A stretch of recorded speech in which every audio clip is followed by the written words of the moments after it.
Greetings, sorry for the delay. Welcome to Roll Hit Die Presents Dungeons and Veterans. Our uh, somewhat postponed game here recently due to shooting schedules with the business I'm currently in and other issues. As you notice, we are missing two players. We'll be making some adjustments to our roster before too long, but as of right now, I am Dan Latham, aka Shadrick Dagar, your dungeon master for this game. And my players, starting from the bottom and working their way up and around, we'll start with Surge.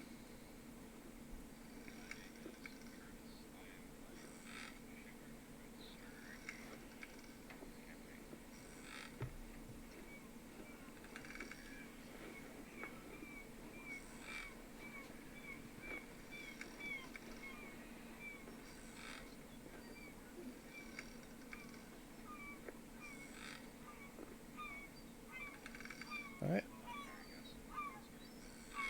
You're right, you're not. My bad, people. I forgot to turn them on.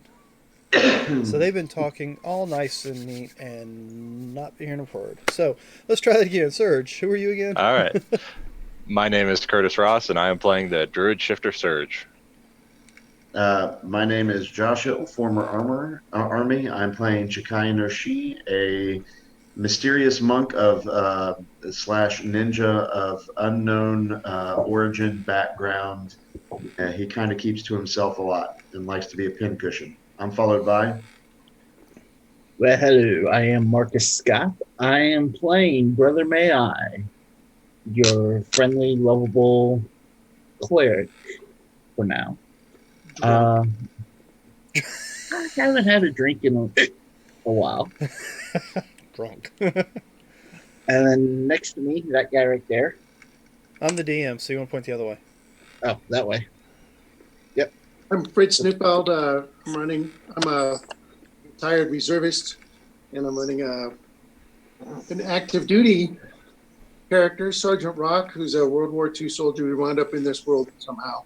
And he's just trying to help out his faction, who he thinks is his commander.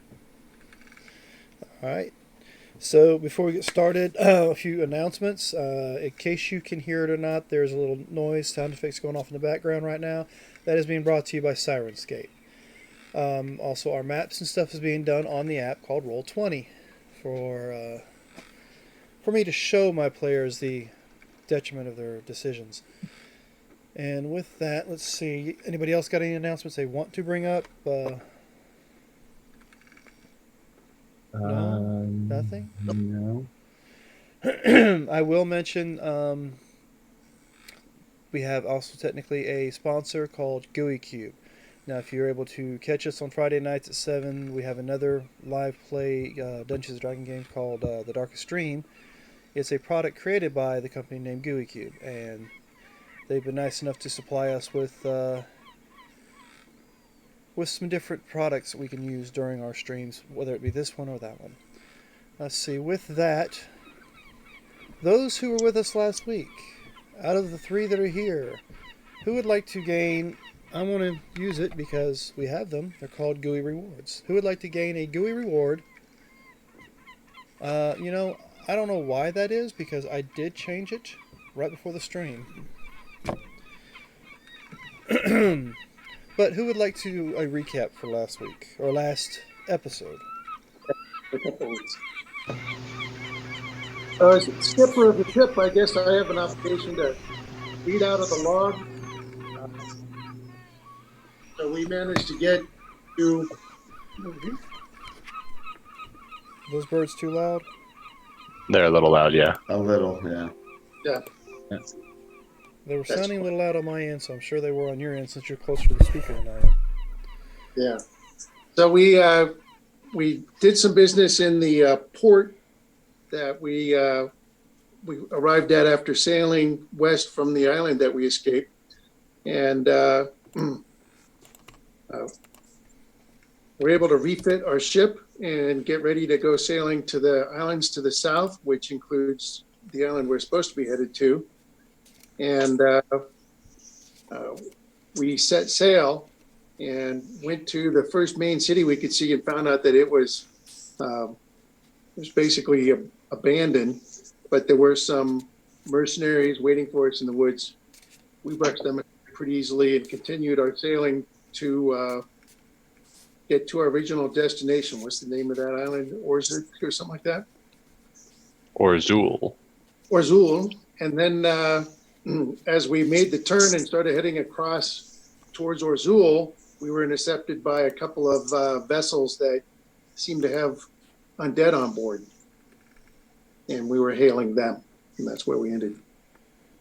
You were hailing them. So, We were Damn. hailing the undead. yep. So do me a favor. Sergeant Rock, roll me a d20, will you? I have D20s. All I have to do is type an R. That's a 13. Lucky number.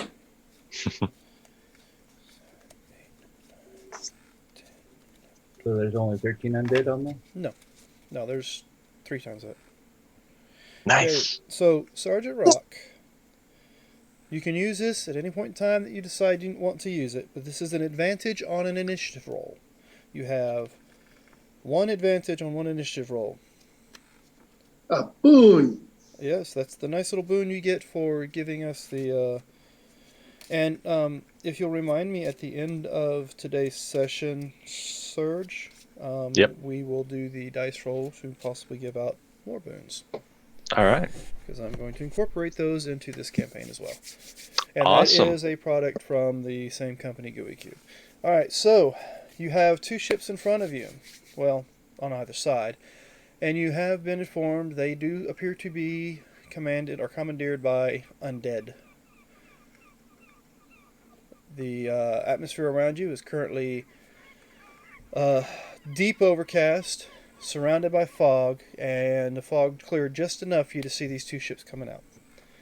Now, what would you guys like to do? I heard hail them. I would like the squishy crewmen to go below deck. The squishy crewmen, that would be these guys up here. Yeah. Oh, I think I just took one of your non-squishy crewmen with me. I took Surge with me. Alright, so I'll put... So the crewmen jump in the water and swim away. Alright, I need to zoom in and see if I can find some of our other individuals. Let's see. Sergeant Rock, you're in the crow's nest, correct? Yep. Calling out. Alright, and I need to get rid of this version of Surge, since now he's got his own version drawn out. That should be Warrior right there. Okay, somebody give me assistance here, and if you see Vayor, please ping him. That's Vayor right there, I believe.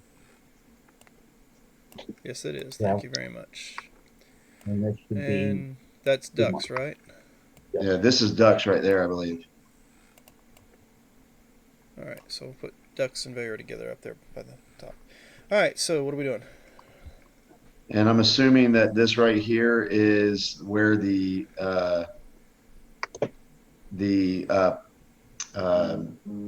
steering wheel is. No, actually, the steering wheel is further back, but you got moved forward at the time. Somebody else is controlling the wheel.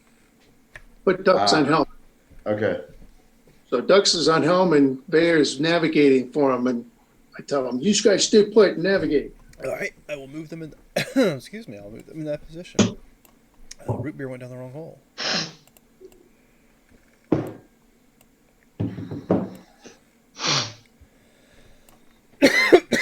Pardon me. Alright, so...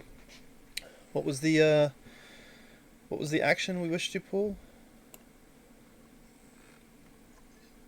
Well, Well, it might help if I bring out mine too, huh? yeah. Is she even in here? Who? Melisande? I don't She's have, right here, I believe. No, those I are. don't have a token crewmen. made for her at the moment, so Oh, and who's this red person? it's one of your These are the 3 beefier non- crewmen. Yeah. The pirates we rescued and Superior recruit. converted. Okay. Oh, there's the steering wheel. I got you. Okay. I'll use this one right now for her. Until I'm actually got her character straightened out. Okay, so what are y'all doing? I'm watching the skipper in the crow's nest apparently bark Yeah, orders to people. he barked a couple orders. Hey, shiver me timbers. I tell him to stop the ship's forward motion, and then I call over to the other ships. Ahoy! We're headed to Orzul. What news do you have? You get no response. I tried. We were the good guys. This crewman and this crewman, I'll tell to get onto the cannons, while the third one is up in the crow's nest. All right, let's see.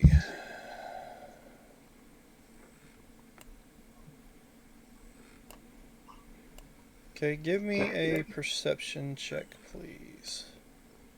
Everybody here. Everybody.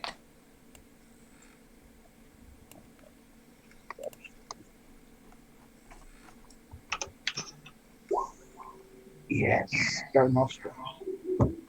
Okay. I picked a number for the day. My number is 13. All right, so I got a 9, I guess a 20, a 13, and what was she's? I didn't roll perception. Hold on. I will roll perception for you. Yes. Nice. Okay, so Marcus, Brother May, you do see some shambling bodies on the deck of the ships, as well as Sergeant Rock. But from, I guess, whatever point of view Surge, she, and Melly have, you do notice one individual on each ship who seems to be... No, I didn't want that. I wanted to move the guy. Who seems to be highly armored and doesn't seem to shamble like the rest of them do. And he's around near the helm. He must be special. Yeah, he's wearing the red shirt and the brown pants. Can we see the shambling ones if they are wearing any type of armor? Yes, you actually can. Let's see, for the benefit of this, let me go back to the setup.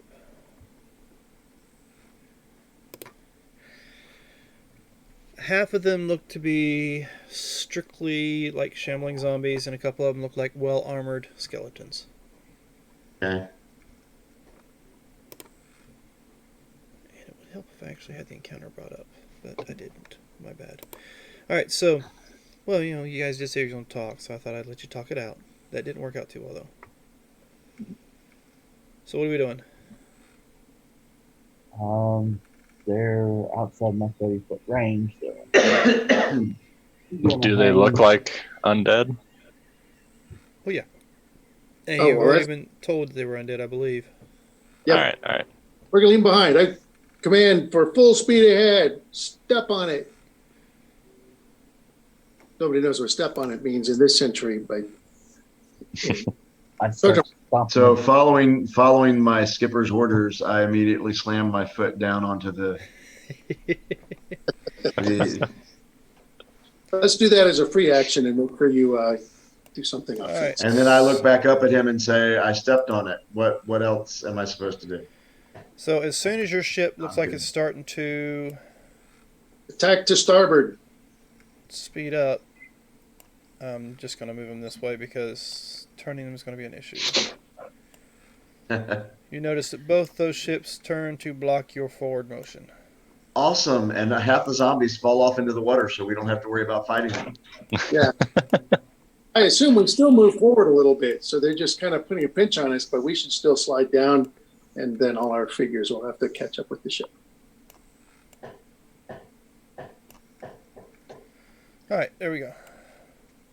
Okay. So we should be like inserted a little more between those ships. You notice that both of those ships do have cannon ports sticking out and look like they're ready to fire. I will yell up to Fritz. I suggest we stop and deal with what we need to deal with before they sink us. But I don't think we can stop on a dime. So I think our ship will still shift down a few squares, like 6 squares. But if we delay or, furl our sails, unfurl our sails, no, furl our sails, Yeah. furl our sails, then we should at least not get attacked as they begin to do whatever they're doing. We just sent our sail furlers down below deck. Drop anchor. Furling sails isn't really that difficult. You just need to lower the ropes. We're I not did spend time on a ship. Well, if you want to furl the sails, then I recommend you do so. I will begin the process of furling the sails. Okay, so let's see.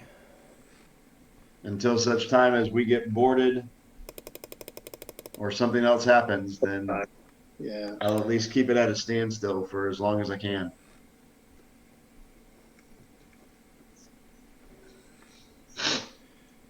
Why am I not getting to where I can add the pirates?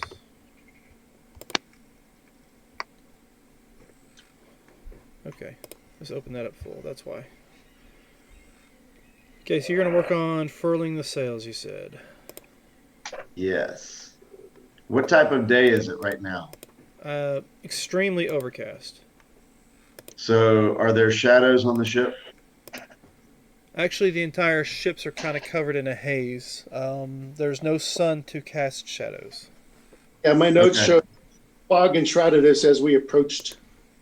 All right. So, okay. As I am furling this sail, I will move towards closer to the bow.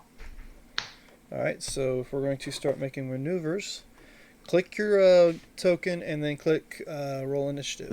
Initiative. You want us all to do that? Yes, please.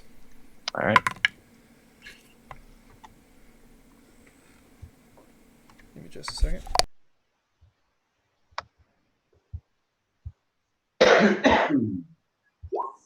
Damn it, why can't I click my guy?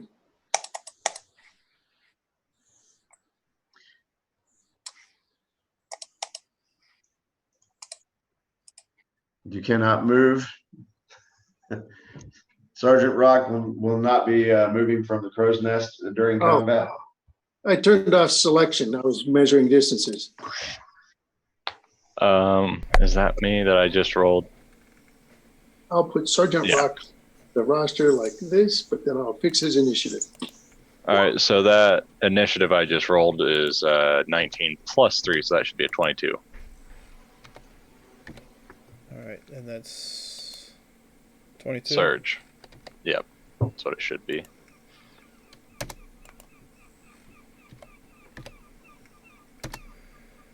Okay.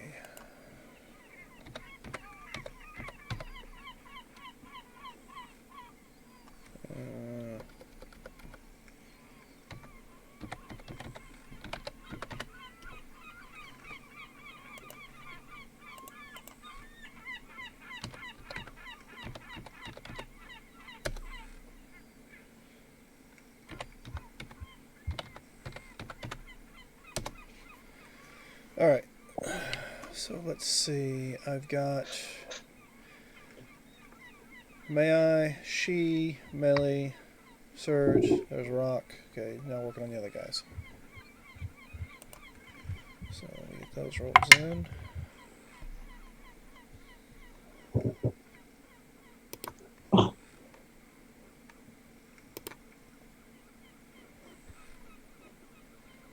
They go on a -2. Okay, so they go on a 3.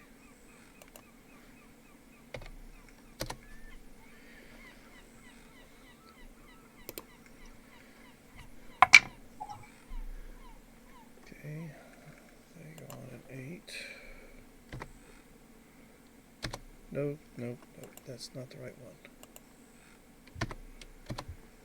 Captain's gonna be different.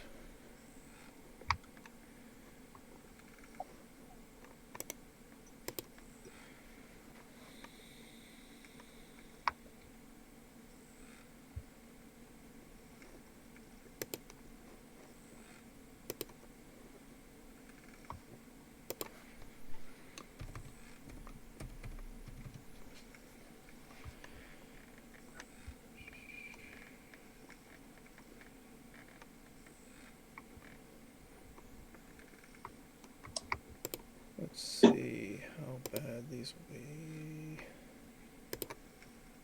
Okay, this should work. And we'll go on. Ooh, that ain't good. Isn't good for who? For you guys. Oh, well, that's nice. Say 20. Alright. So, set that in order. So, first up, as you go to move towards the edge of the ship, and the ship's moved closer together, you hear both captains holler at the same time in a very dark, raspy voice to attack and take no survivors. The master wants none of them to live. The master? Mm-hmm. That's what you heard. Wonderful. And let's see, this one will move over here. We'll have news of a master. And this one will move right here. And they'll stay put at the helm for right now. And who we got? Surge, looks like you go next. All right, so they're not wanting to take any survivors, they say. That is what their captain just said. That's not very nice of them.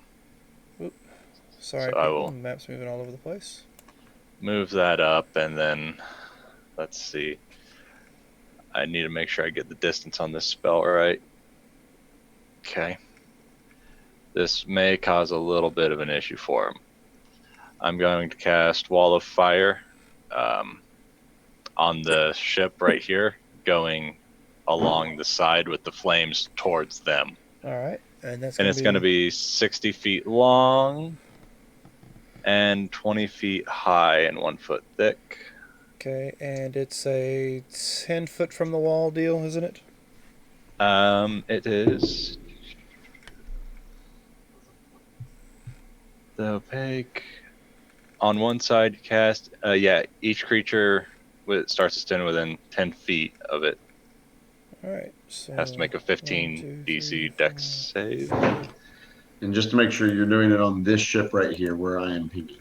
Yeah, because it's going to be 5, 10, 15, 20, 25. I think that long. Okay. And the flame is going to be going that way. So 60 feet long, 20 feet high. So I don't know if that's going to catch their sails. 1, 2, 3, 4, 5, 6. I say 7. 7 saves. What's the DC? DC 15. 15. 7 times. And it's a Dex save. How much is it again? DC Fail, 15 Dex fail. save. These are mixture. Okay, so it's 1 pass. 2 pass. And they take half as much damage on a successful pass. save. Fail, fail. Okay, so half of them pass, half of them fail. Alright, and how much is the damage? 23 full damage and 11 half. 23 full, 11 half. Let's see. Okay, well, congratulations. You've taken out all the zombies.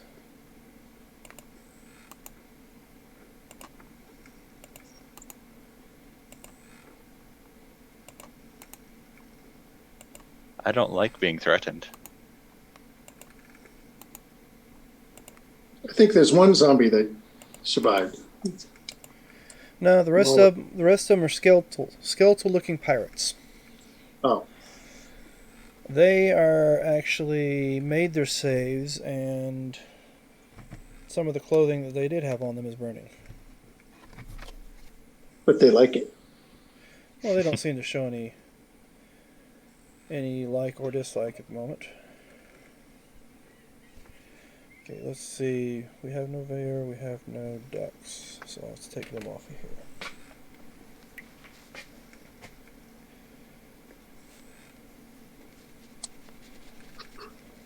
Okay, so is that it for you? Yeah, that's And, going to be my... How high did you say it was again? 20 feet high. 20 feet 60 high. by 20 by 1 foot thick. You do notice the front sails and the center sails, but the low part of it is catching fire.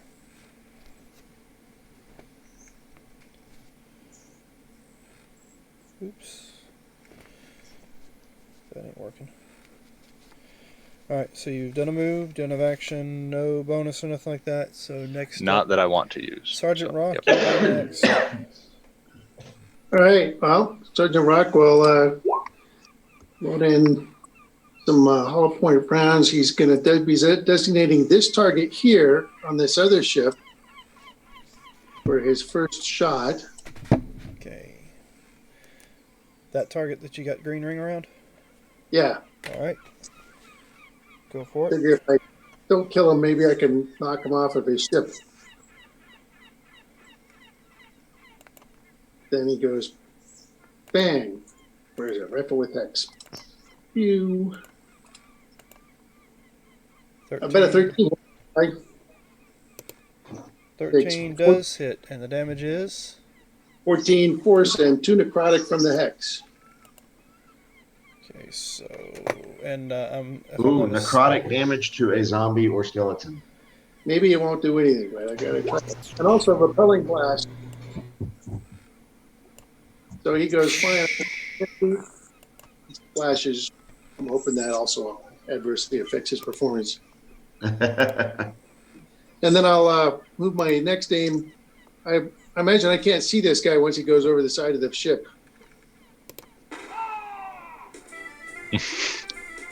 There was He falls off in the water. without saying any names, there was a movie where I happened to see a bunch of skeletons walking on the bottom of the seafloor. Nothing happened here, but Yeah, get me out of it. So I don't suppose that killed him. Well, you don't know. He went off the side of the ship. Well, I will know that I can if I can use my hex. Did you hex him? I did. Yes. I you notice you got nothing back from your hex. All right. 7. So and then I aim to this guy, but I can't put. So I just do a regular shot on him. This one? Yeah. And that's a And hit. then 11 points of force, and I repelling blast him over the edge. Actually, where are you at? You're there.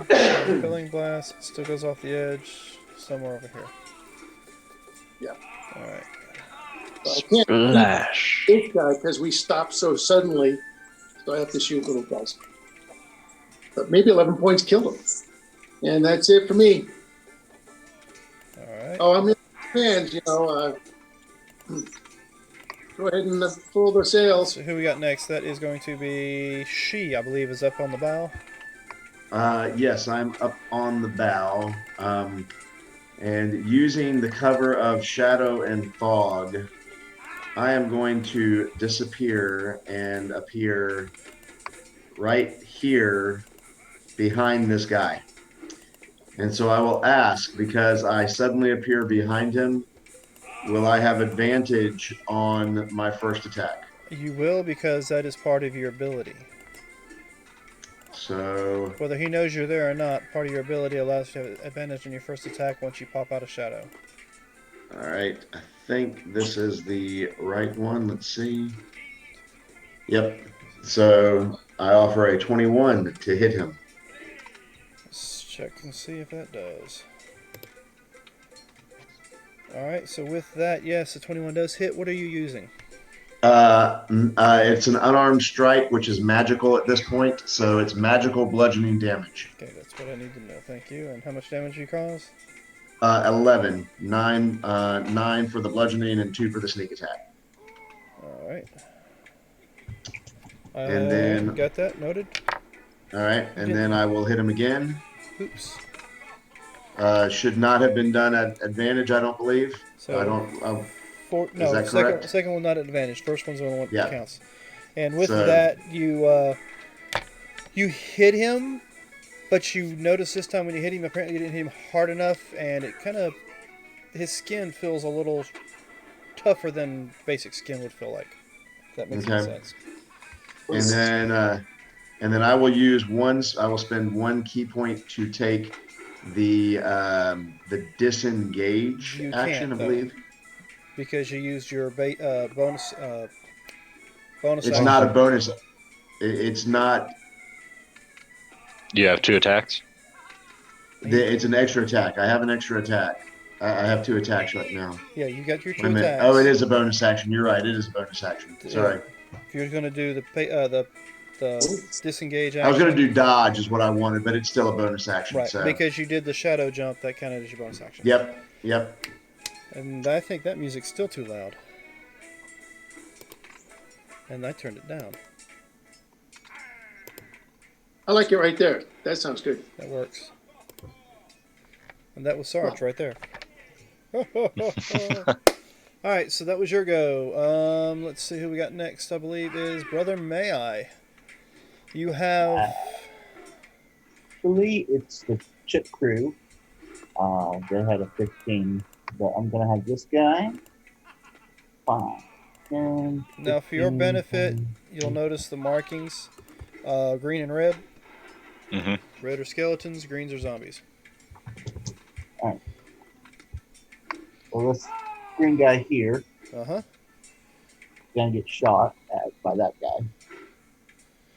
Okay, your crewmates. Yeah, they had a 15, so they get a little higher than me. Alright, and that's 3 points of crossbow damage. Yeah. Okay. And then he will move back. And you hear it thud in the skin inside his, like that just then, in his shoulder. And it doesn't make it look like it phased him all that much, but he does take the full amount of damage. And then the guy that I have here in the whatever crow's nest, he will also shoot at that same guy. Oh, shit.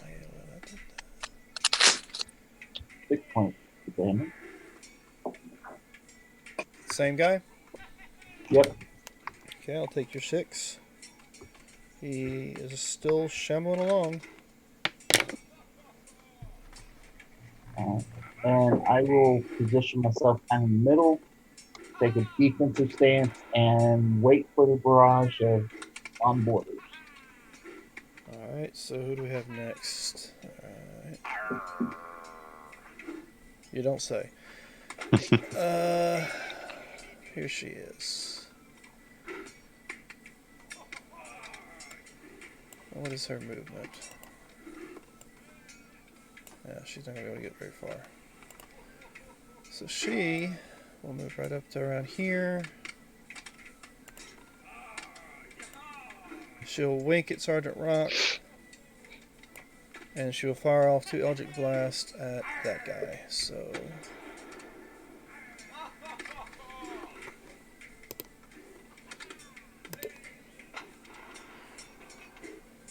Eldritch Blast. I don't have it listed. Oh, brother.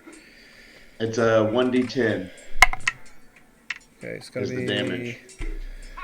Well, Actually, I heard for our that level. to be 2d10. So it's going to be 2d10, 12 yeah, plus but- her charisma, which is a 4, so 16 plus proficiency, which is a 3. Did So- you okay, so select it's- agonizing blast for her as well? I believe That's that one of was her- one of her things. Yes. So that means you'll add the charisma to The the damage. roll as well. Alright, so that's one shot. Second shot's going to be a 9 plus 6, that's a 15. That is a zombie. No, that is a skeleton. And a skeleton... Ah, it's its armor class. So it's going to be 2d10 total, plus 4 for each bolt. Oh, nice. 10, 7, 17, plus 8 is 25. That one is toast. So this one right here is gone.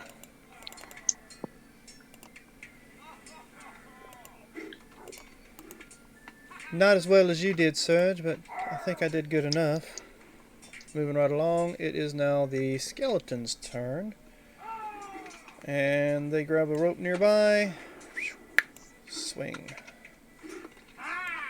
These guys are going to have to move up here because there's a big friggin' flame blocking their way. Yes, and let me check something real quick. Keep When they- doing you. I think when they start their turn, A creature takes the same damage when it enters the wall for the first time on a turn or ends its turn there. Yeah, Oh. so... these guys move this way. So let's see, do our pirates have ranged weapons? Aye, they do. So let's see. We'll target this guy here, whoever that is, with 2 shots. One from each one of these guys.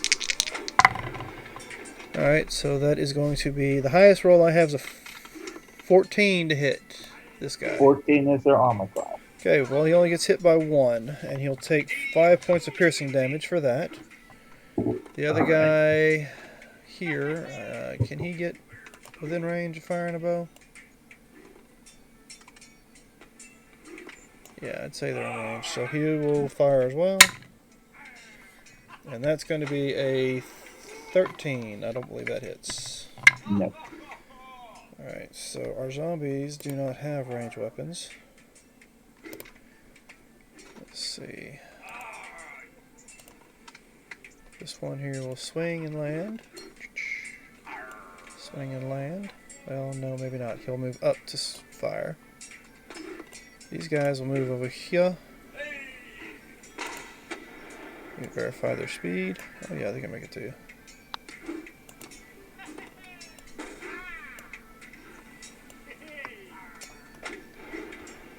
Alright, these guys walk along the bottom of the ocean. Or float in the water, whatever they're doing. Move up, move up. Let's see, who do we have closest to me? Brother May I. He's going to attack you physically. And Give me a wisdom save. will do. Give me just a second. And he's going to fire a bow with that one there. So let me do firing the bow first. Okay, that's definitely a miss. And you want a wisdom save? Yep, DC 14. Among the dead. DC 14. Oh, look at that. That's going to be a 2. So means he can't attack you, correct? Correct. Alright, so let's see. What is the distance on me? 30. That's 65. Who's this right here in the middle? That's crewman that's up in the Crow's Nest? yes, that's it. Okay. So do I need to do another wisdom save to shoot you with a range? Yep. Okay, you're good.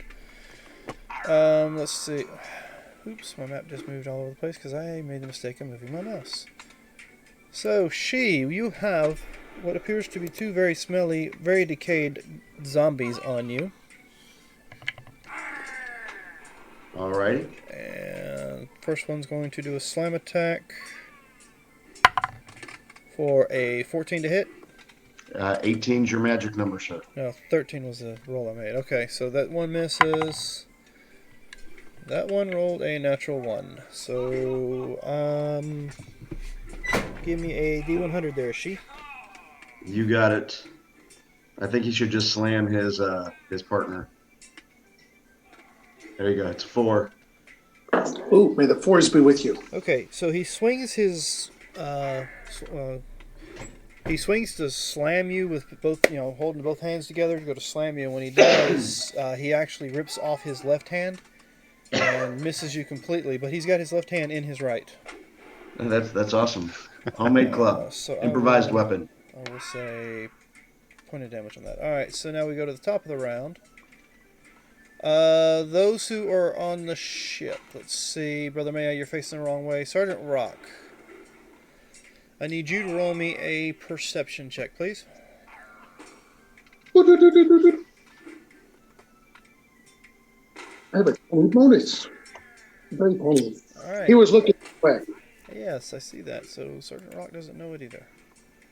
What about any of the crewmen? Well, I was going to say, why don't you give me a roll for the one in the crow's nest, and say the one in the red on the left side, on the is it port side of the ship. No, neither one I've noticed. Oof.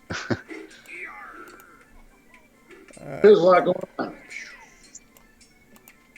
So let's just get rid of those. So Yes, sir. the gentleman at the helm that you popped in behind to attack, Mm-hmm. turns around, looks at you, hisses, and you see distinctly the fangs that are sticking from the top of his upper teeth, his canines. Perhaps a Yanti. No, he looks very Emaciated. emaciated human, Okay. and he will attack you. Well, of course.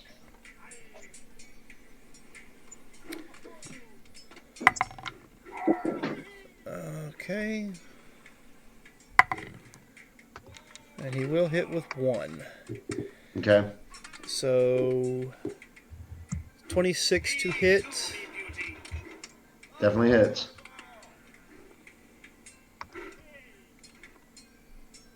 Oh no, I can't do that yet. So it'll be just a regular rapier attack. So that'll be 8 points of piercing damage. Okay. And that's it for his turn.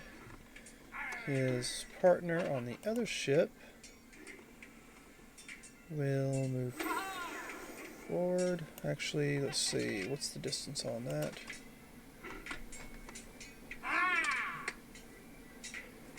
Doesn't matter. He doesn't have that ability.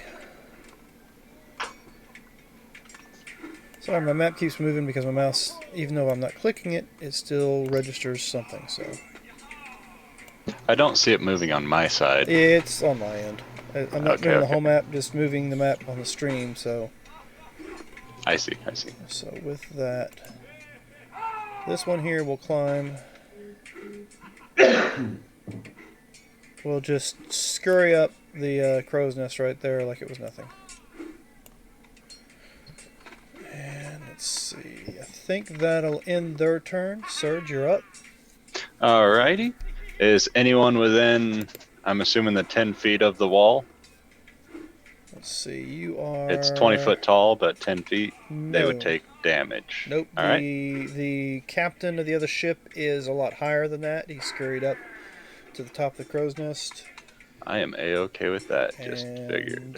the other skeletons that were firing arrows at you are well without a range. I think Alright. the zombies. Weren't there zombies on this side somewhere? It looks like they're all out of range of it. Yeah, they moved out of range because they Yeah. fire hot, so they moved. Yep.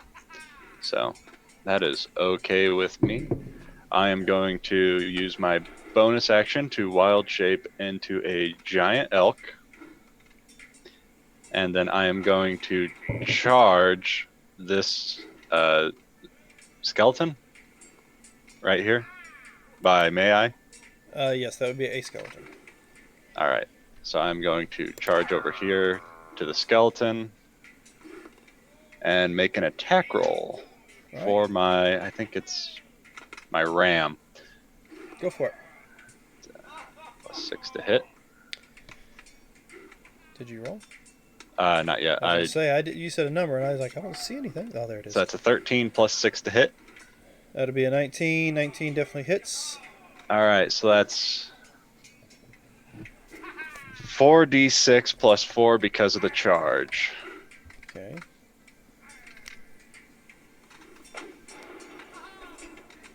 Okay, give me some damage.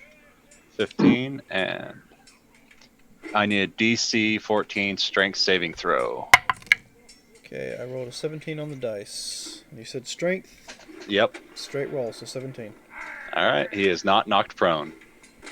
He is also not looking very good with that 15 points of ramming damage.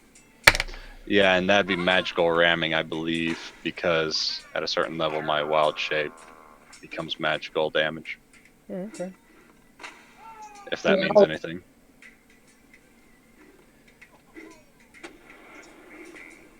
No, It does appear that he took all the damage. So either way, Perfect.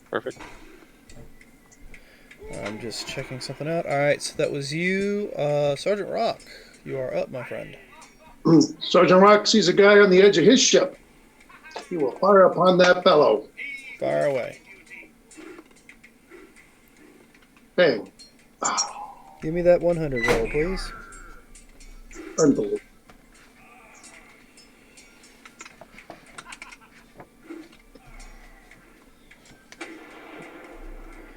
All right. So, you know what? We'll add something else. Why don't you tell me what happens?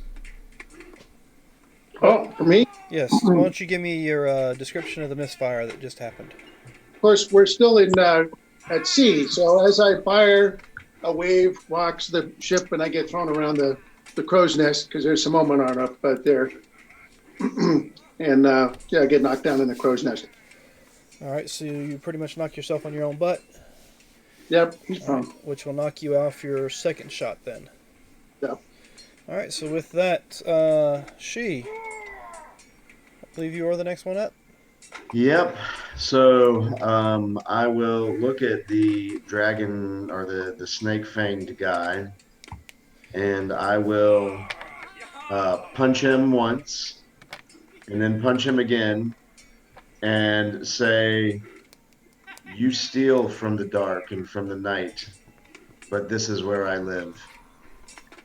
And then I will step back over here after I hit him twice. Did you just quote Batman? No, I did not just quote Batman. Did That's you copyrighted. Did you just quote Batman? No, I made that up myself. Thank you. That's original. All right, so both those hit, and you used a key point to disengage?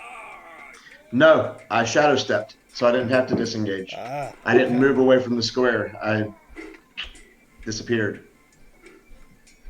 Alrighty then. So let's see who's next up. That would be Brother May I. Crewman will move here. These two guys will go to the sky. If I can get my mouse over the other screen. Alright. One guy, second guy. Okay. So let's see. One guy. Point out which one shot at whom. First guy shot at this guy.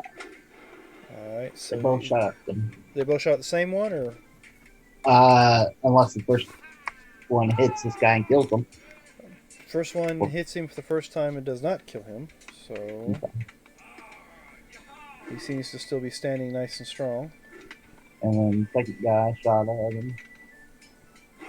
Critted. So that should have been what? Should have been, what is it, a d6 for the roll? So it'd be 6 plus 5 is 11, plus the 1 is 12. Yep. Alright. It's going to be... Alright, done and done. He appears to still be standing though, but he took a massive... You shot him with the... they shot him with their hand crossbow, and the bolt hit just in the jaw, spun the skull around a few times, and the jaw flies off, but the skull still stays attached. Alright. Then So we that were was here. it for that one. And then the third crewman's gonna shoot the final guy. Which one? Same guy? Sorry, Yep. pardon me.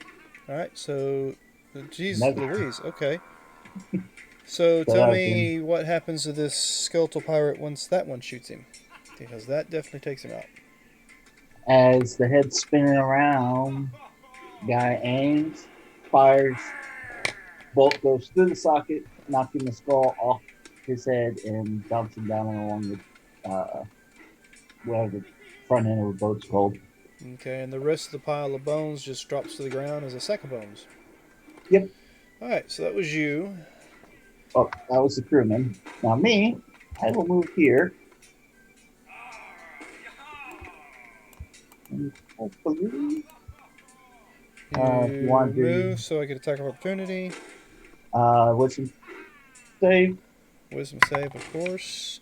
I rolled an 18 minus 1, so it's a 17 on the roll. Okay, that's a hit.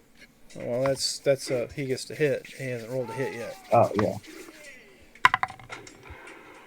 Jeez. Okay, well, he might not have. Let's see. His attack is going to be a 12. I'm sure it's a miss. Yeah, that would be a miss. All right. Okay. Now, And is that what I think that is? let me get where I. Oh, that's me jumping in the river.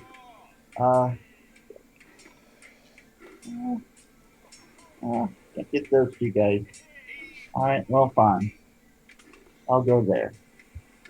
Those 5 need to make a saving throw or be destroyed. I am using Channel Divinity, destroy undead.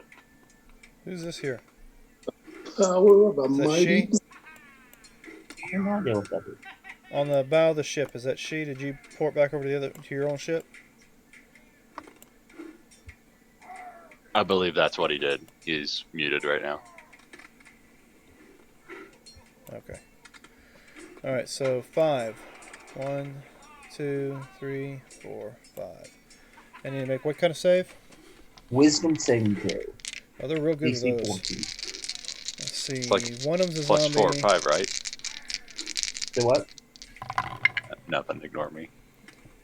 Okay. Failed. And failed. So what's the damage? They're destroyed. If they're half CR or below. If they're half CR or below? Okay, so that means this one is destroyed. And we'll say this one too, since I didn't mark him earlier. And the other 3 are not destroyed. Do they take any damage? I I think don't know. if they're not destroyed, If I it doesn't don't- destroy him, do they just run away? yeah. I'm not sure. It's turn undead, and it just has the effect of destroy if they're low level. Is it? What domain are you? I Grave? am Grave Domain, but it's the cleric thing. Channel Divinity? Yeah. Then they turn undead. Kind of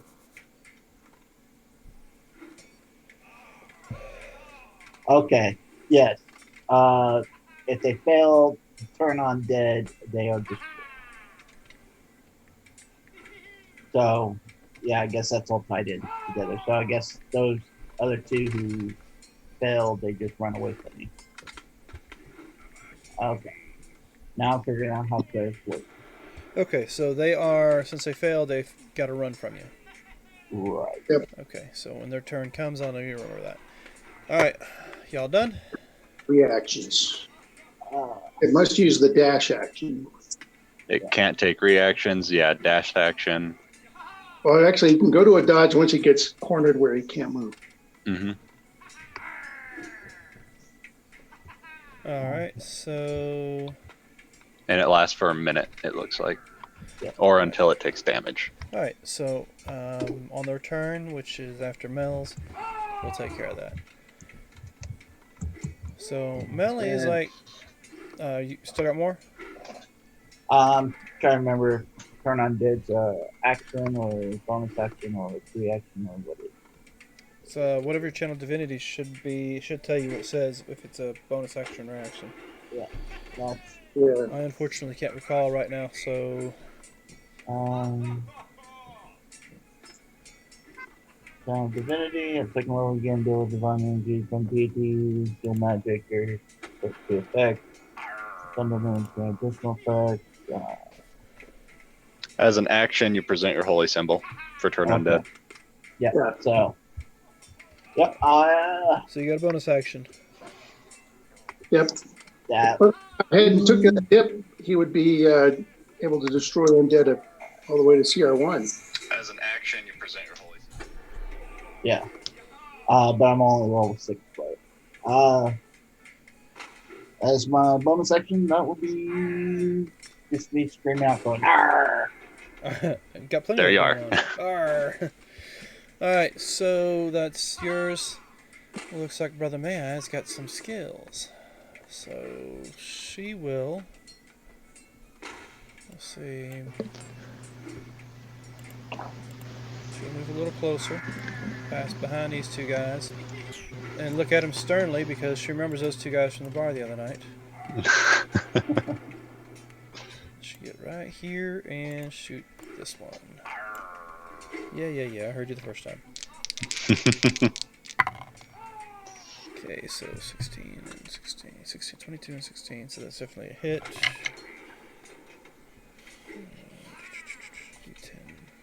D10. 8, 7, so it's 15. Actually, he only had 11, so that's another one down.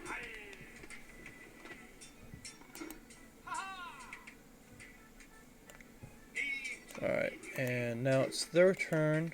Well, let's see, that was, she has no bonus action to do, so she'll stay right where she's at. This one,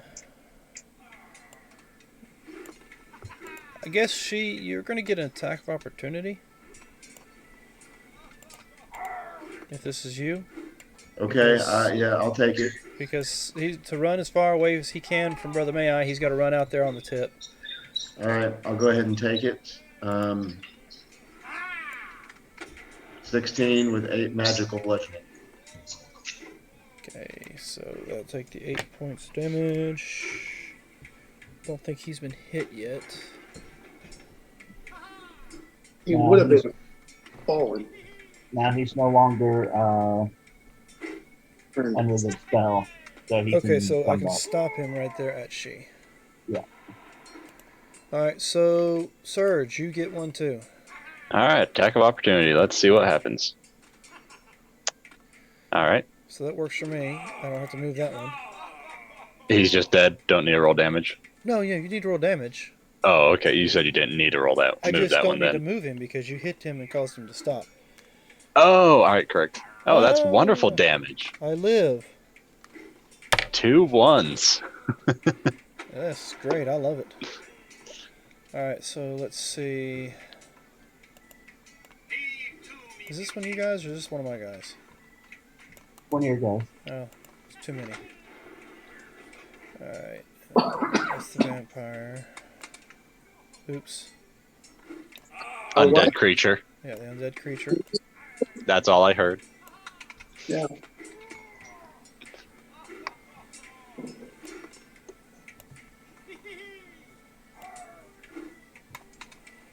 Move there. Okay, you see a zombie crawling up on the side of the boats there. So let's go ahead and get these shots off. This one here needs to run, because there ain't nobody to stop him from running. This one here will attack Surge. That's AC going to of be- 16, I believe. Oh, ain't that nice. It's a 15 to hit. No, yes, 15 to hit for that one. She, attack on you. Oh my, it's a natural 20. Cancel. Well, that'll definitely hit. You sure? He's in 30 Yeah, feet from I me, mean- right? I don't have anything to prevent Let's crits, see. so Is he? Yes, he's within 30, so you're going to stop that, right? Yep, I'll cancel the crit. Okay, Plus so the you variable only damage. take... okay, so the skeleton in front of you... Oh, okay, I almost forgot about that. The skeleton in front of you stabs you, and it looks like he's about to hit you in a very vital spot in your chest, but at the last second it's as if something moved the blade, and it nails you in the shoulder. okay. With that, you will take... That's messed up. It says the dice roll damage is 1d68. Oh, please no. I don't think that there is such a thing as a 1d68. There isn't. I just noticed it on the sheet here. I mean, if you have to, you can always round up Oh, that's fine. to the next die. You will take 12, 14 points of piercing damage.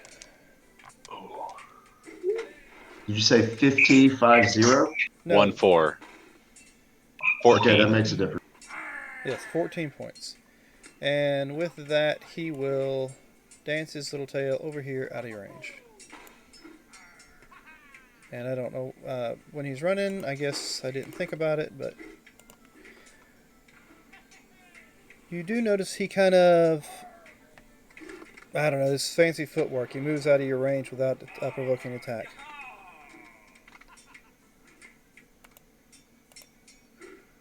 With that, I think that's it for them. Oh no, I got one more. I can fire an arrow. So he's going to fire an arrow at the same one they were firing at earlier. This one here. Alright. And that's going to be a 2. So that's a miss. And my zombies can't do anything because they're just rather slimy when you're on the deck with them. Serge, I did roll to attack you, didn't I? Yeah, you rolled a 15. So I rolled 15 on you. I attacked you, and I think that's it. Now, let's see. You have an opportunity to notice it. I need She to roll me a perception. I need Sergeant Rock to roll me a perception. And we'll say Crow's Nest guy roll me a perception.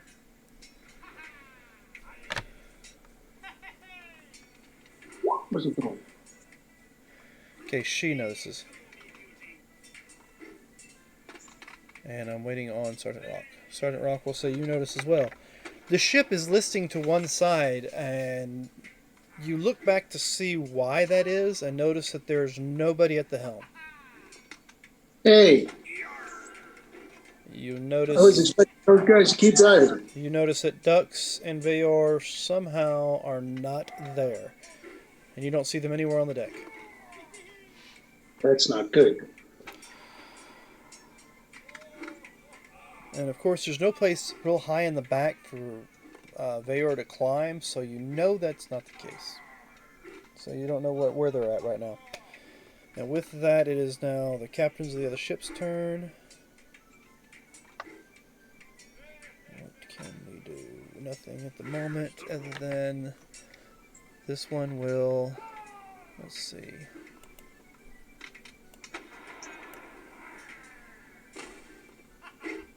Where's his movement speed?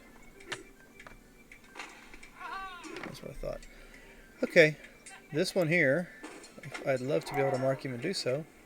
On the crow's nest, jumps off the crow's nest and just seems to fly to the next one. And this one here takes off, and he's up in the air right about there.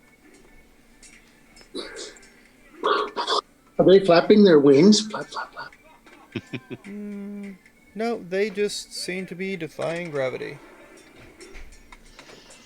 And with that, that is their go. So we're back to the top of the round, and I believe that is you, Serge.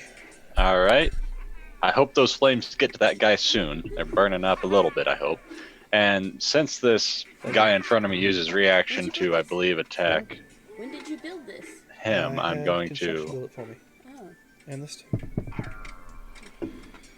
I am going to back up 30 feet and then charge this skeleton 30 feet. I thought I muted that, but I guess I didn't.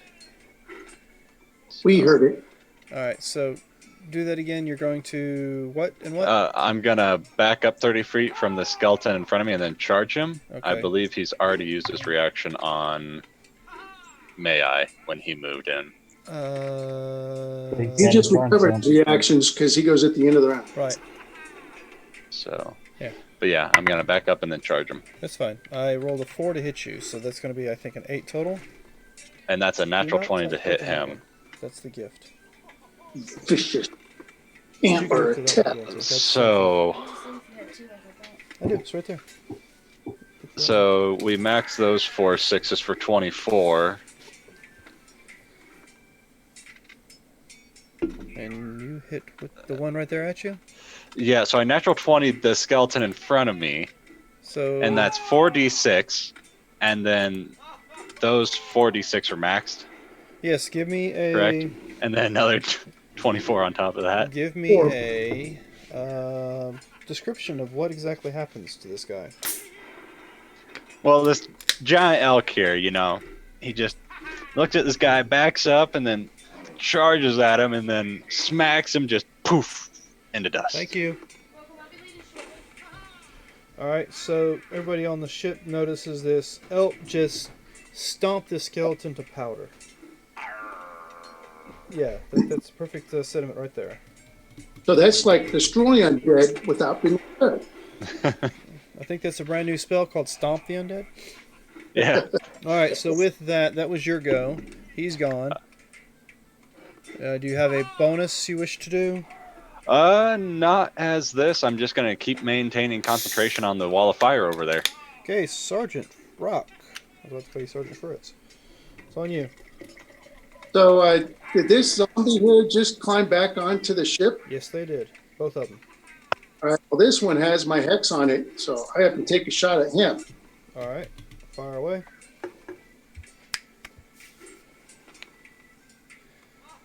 Okay, Bang. definite hit, and where's my mouse? Where's my pointer? There it is. So, and this one right here, correct?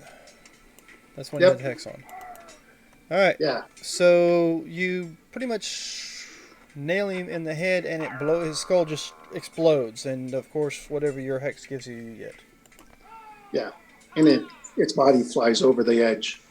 Yeah, and then his limp torso just flops and flies about 10 feet out and lands in the water. So that frees up my hex. I'm going to put my hex on this guy over here that's flying unnaturally because I don't like that much. Uh-huh. And I'll hit his strength, and then I'll take a pop at him. All right, go for it. But I only rolled. And you fired it off, and it seems to hit the railing right in front of him. How embarrassing. All right. But now that guy's got my hex, so I will remember that. Copy Next that. up. All right, so next up is she.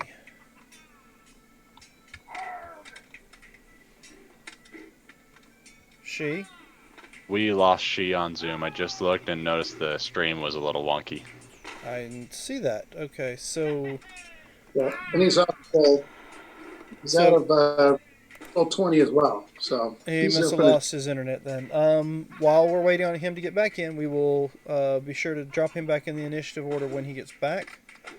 So with that, after she is Brother May I.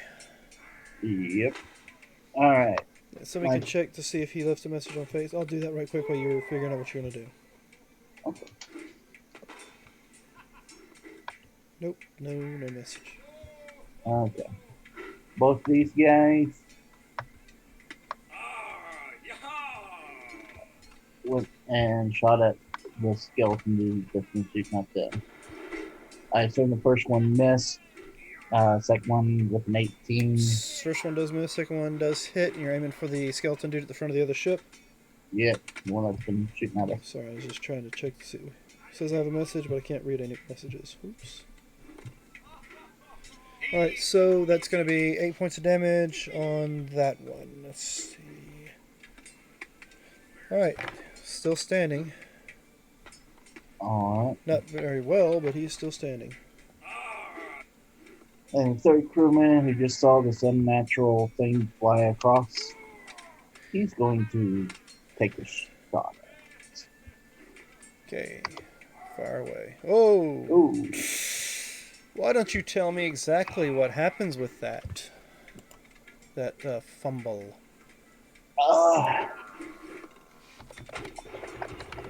Seeing this unnatural thing just glide 100 feet across the next crow, he's shaking as he shoots, and actually shoots his own crow nest right in front of him as the string on his crossbow snaps. Alright, sounds good to me. Let's see, before we get too much further, I'd like to welcome Spotty, Lunatic, Dungeon Master, and Valron to the stream.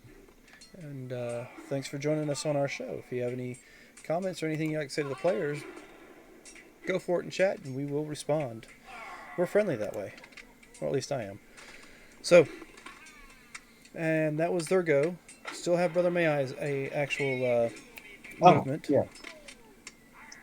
Let's see. I'll move back to here. This guy has cover in that crow's nest, doesn't he? Which guy?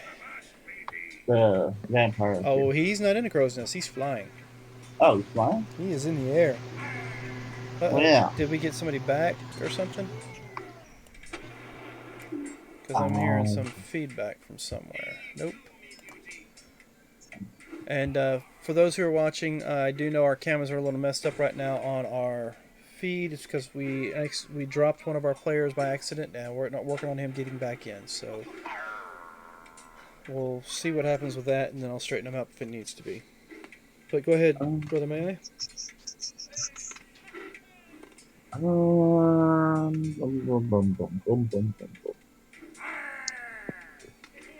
Apparently, I don't have that prepared. Well, velvet cotton trails. Uh-huh. What's the range on this?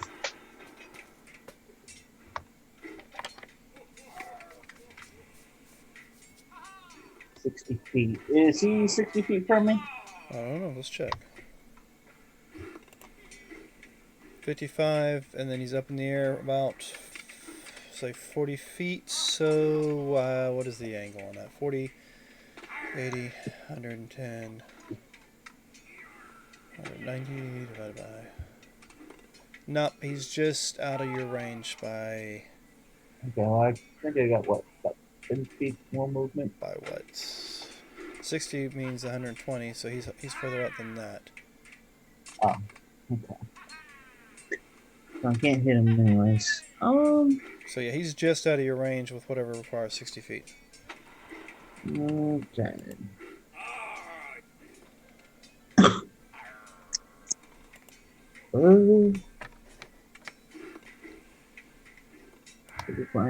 You are how far? 60 feet.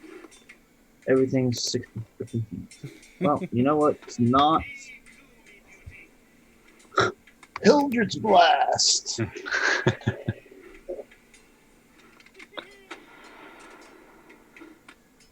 Oh, yeah.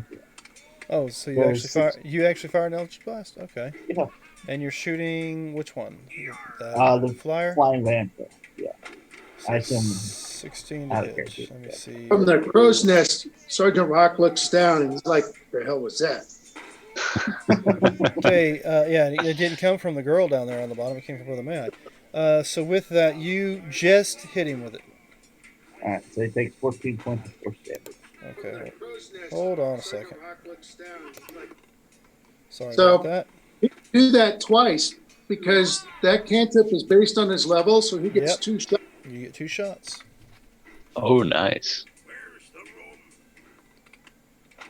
Oh.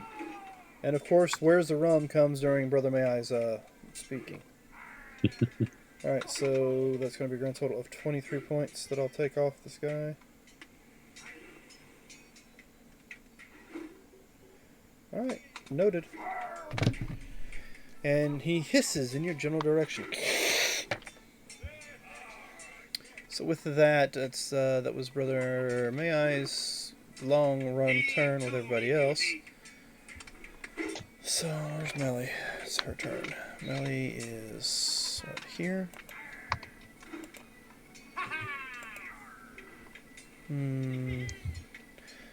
She looks at you, nods in your direction, Brother May I, and fires the same way. Fires up at the, pardon me, the flying person that shouldn't be flying. So that's 2 Eldritch Blasts. That'll be a nope. And that's going to be a 7 added to that, so it's an 18, so that's a hit. So only one of those causes damage, and that's going to be 7 points of damage. Alright. And he hisses once more. So with that, She's not back with us yet, so I'm going to hold off on that one until he gets back. This one here will shoot at the same one they've been shooting at, so let's try that. Alright, so that's a 15 on the die, so that makes it a 19 to hit. The crewman? Yeah, that crewman, hits. top crewman. And he's going to take 5 points of piercing damage for that shot. Okay. This one here is still running, because I think that lasts for a minute, if I'm not mistaken. Right, your turn. What turn? Turn undead, you did earlier. Oh, yes. Lasts for a minute. Yes. Sorry. Alright. Oh, this guy is like, oh, I can't do nothing. At least I'll go control the ship. And that's pretty much it for anybody that can do anything. The zombies can't do crap because they have no range and they don't know how to swing on a rope. Alright, so top of the round. Let's see.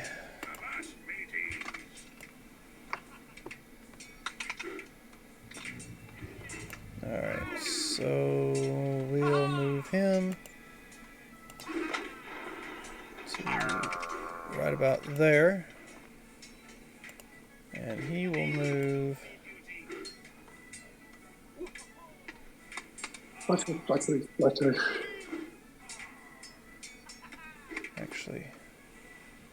yeah, that's what he'll do. This one will move right here in the crow's nest with you, Sergeant Rock.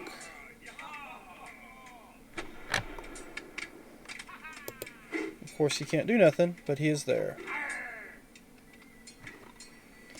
And I think this one here is just going to crawl in the crow's nest with this one.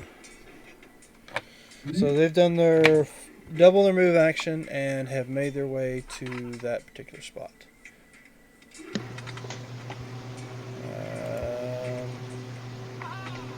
With that, it is now... Where am I at? Top of the round, so we're back up to Surge. All right, so it looks like the only thing left that I can get to would be this skeleton, I guess. I'm going to charge over and hit him, I guess. Okay, with one down there by the wall. By she. Yeah, hold on a second. Let me just have him shoot at you. All right. Because I don't want to attack she because she's not here to defend himself. That's fine. Yeah, it's understandable. So with that, AC 16. Yeah. So you will take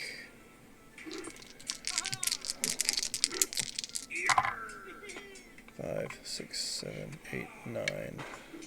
Hold on.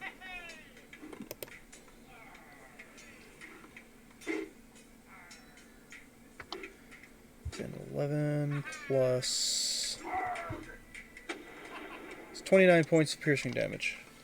Oof, that's a lot of damage. Yeah. Oh, well, wait. Before I say that for certain. Oh, just out of your range, Brother May. I am sorry. What's that? The critical hit that I just fired. Oh, So that is 29 damage. It's 29 damage. I was double checking, and he is just one square outside the 30 reach from you. That is A-okay. well, the person getting hit's 30 feet. Oh, so it's... So, Okay, so then now, make it 11 then. If that's what Brother May wants to use his reaction to stop. Yes. So you only take So- 11. all right. That's better. That's like doing 20 points of healing. But as a, All right, so now I have to roll a con save anyway with advantage Yep. to maintain my wall. Your wall of fire. So 19.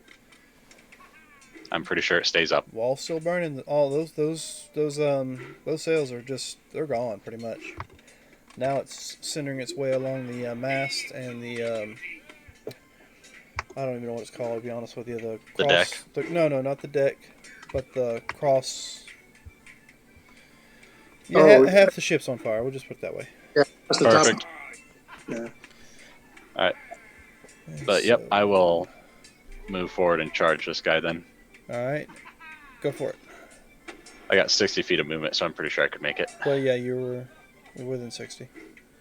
So give me that attack roll. 24 to hit. Okay, we'll say that works. So what's the damage? 17 damage. He is gone. And oh, he's dead. Yes. Okay. He only had 1 hit point. Yeah, that's good. That gives him a penalty on his strength check, too. Okay.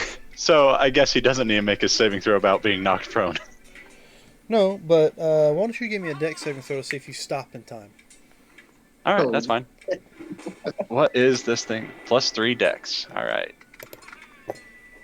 Now I'm. What did I just do? Oh, never mind. Trying to check something on Twitch and I just messed up. So the ram has a range of 10 feet. If I can put that into effect for the 7 I rolled. Instead of having to be right next to him, I'm 10 feet away when I hit him. Okay, we're going to say, for the fun of it, you guys watch him slam straight through the skeleton on the end of the ship here and go right off. Sploosh. So, All right. sploosh. Well, you know what sucks is I really hate to waste that reaction you just gave me. So that was my movement, action. Now, let me ask you a Oh. question. So I'm a little bit not game wise, but stream wise. If I wanted to see who my viewers are right now, Mhm. I thought you could click on the little button down here that shows the viewers are watching. I've never known that to work as a thing, personally. Because I know I can look on the phone, but my phone for some reason doesn't keep up to date. Because see, right now I'd like to say we have Gallinet, Curtis, Lurks, Spotty, Lunatic Dungeon Master, and Valeron all watching us at the moment. 1, 2, 3, 4, 5. But that shows 6 viewers, and we currently only have 5. So, if I mentioned your name, thank you for being here and watching us. We left you're off. welcome. So, Sergeant Rock, you are up, and you have this captain with these fangs and flying and all that fun stuff right in front of you. Yep, I don't like it much. But I got my hex on him, so I got to try to shoot him. It's at disadvantage. Uh-huh. But yeah, he puts his rifle up against his chest. Bang. Air across 15. That 20 would And have been a lot better. as you bring your rifle up to fire, he grabs the barrel of it and pulls it just to the side of his head as it goes Well, then off. I arm wrestle it back in. So the 15 misses, huh? 15 does miss. But, you know, it's one of those that looks like it just barely missed him. Like he was just barely able to get your rifle moved out of the way of his face before it went off. Then I'm trying to muscle it right back into his face and get an 11. And this time he moves it even further away from his face. The other side. So that hurts.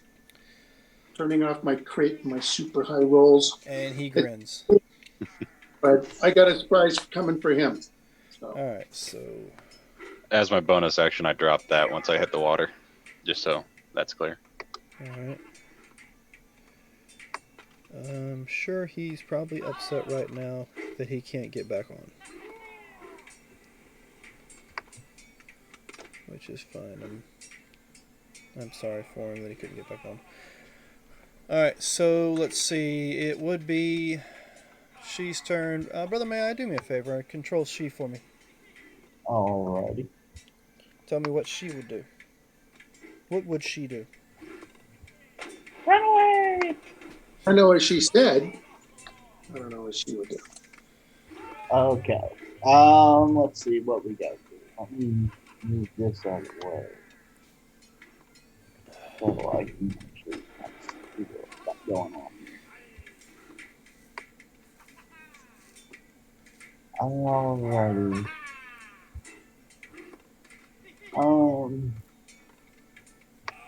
Okay, he's done his little step for the teleportation. How many times can he do that? Just You know? a bonus action. Okay. He takes his bonus action to do it. He doesn't have one of those only one time without a long rest kind of deals.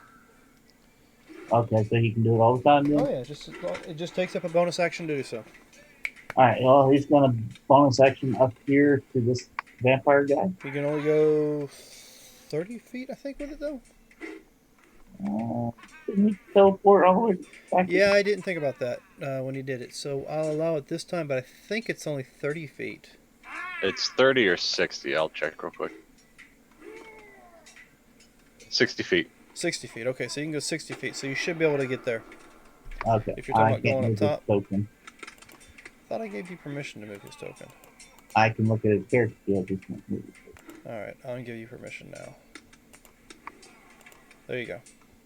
Oh.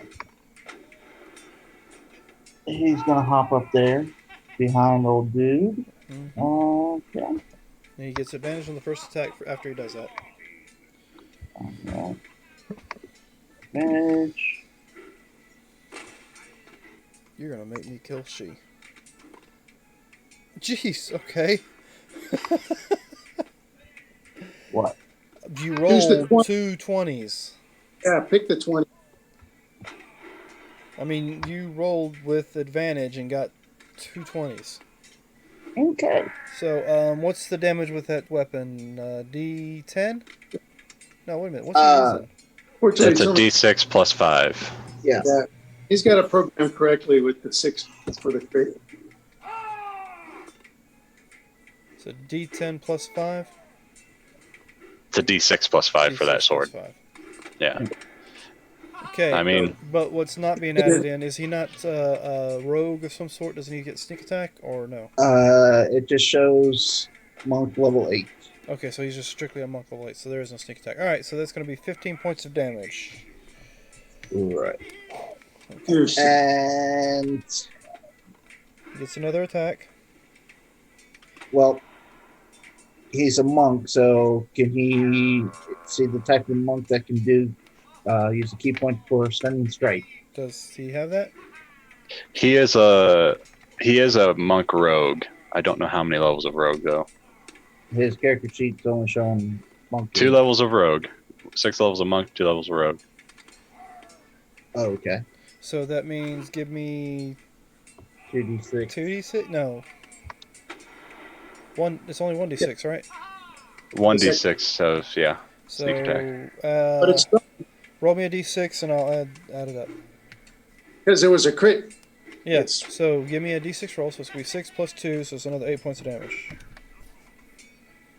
Okay.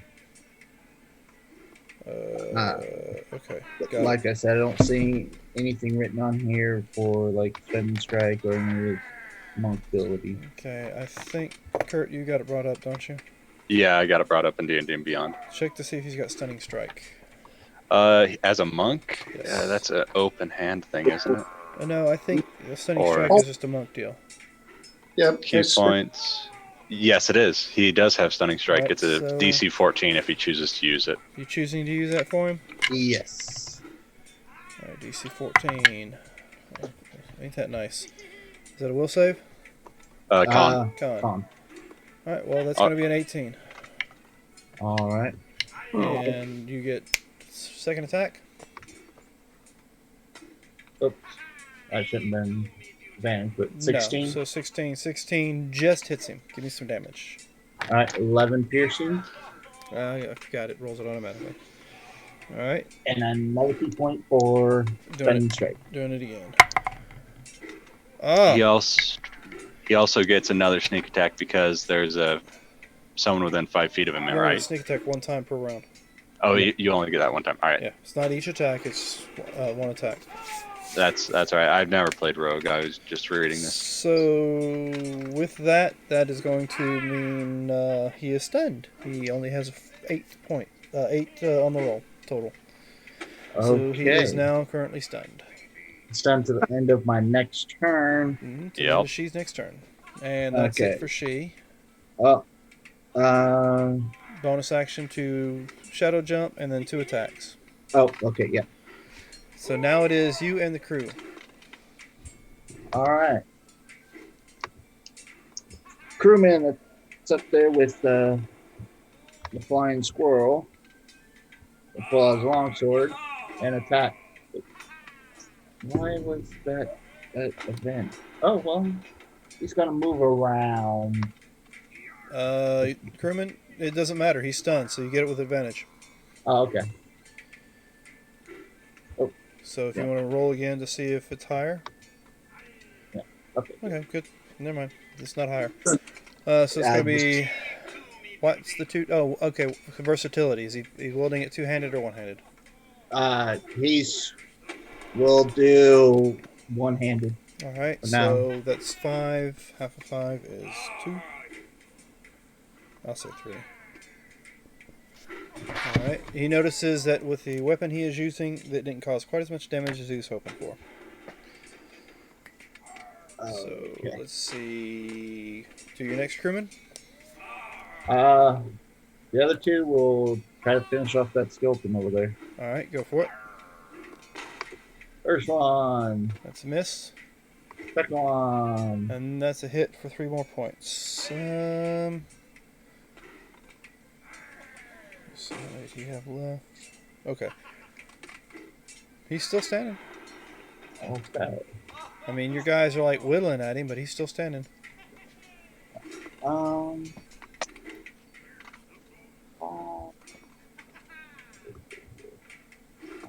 15, 20, 25, 30. If I move here, will that put me 60 feet to the other flying guy? Move where?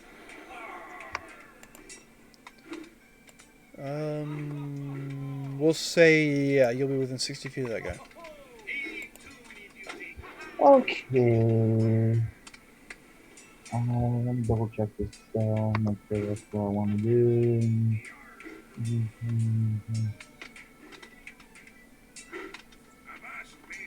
Okay, yes. Yes, it is.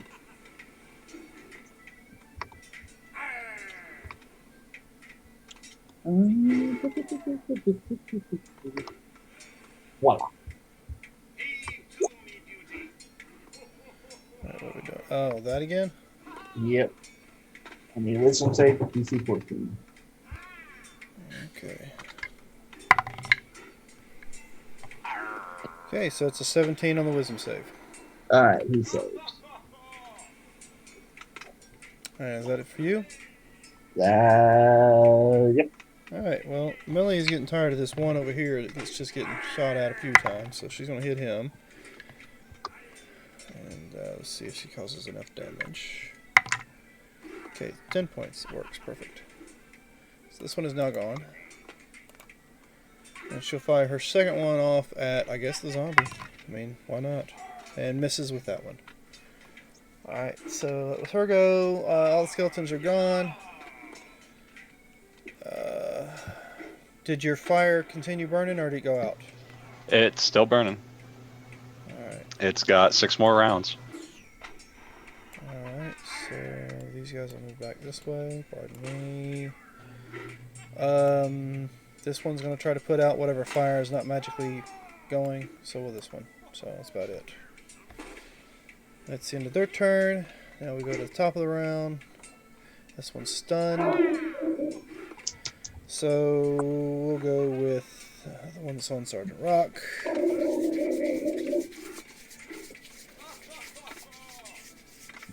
Sergeant Rock, let's see. Okay, that's going to be a 24 to hit you. It hits with 8 to spare. You'll take 7 points of bludgeoning damage. And then you are considered grappled. Well, as I take damage, I do my what does it say that? I do my hellish rebuke on him. All right. And this is a dex save. Yep, Is that a dex save? it is. Natural 20. All right. Then Damage. you're going to take 20 points of damage, fire damage. Just 20? Yep, All right. Now, is that it's already halved, right? Or no? that's half. Yeah, 20 is half of what you rolled? All right. it would have been 41, but so wait a minute. Copy. Cool. So with that, you're grabbed. His second, which good thing I guess I wasted the critical on the second attack against you. But then again, you are grappled, so it's with advantage.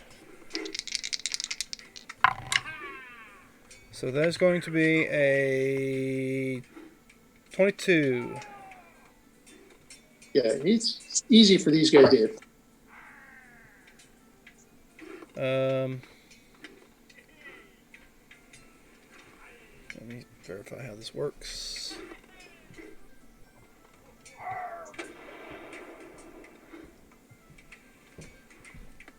I don't quite understand how this works. Let me see if I'm missing something further down the list.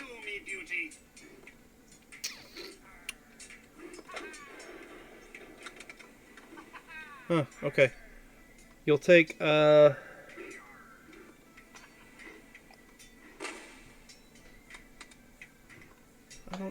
this is messed up. It says, +7 attack. One willing creature or a creature that is charmed in this way, the target is infatuated with a vampire. The target's hit points maximum is reduced by the amount equal to the necrotic damage taken, but it doesn't give me any damage taken. So that really makes no sense whatsoever. What's the name of the attack? It's a bite. It just says bite.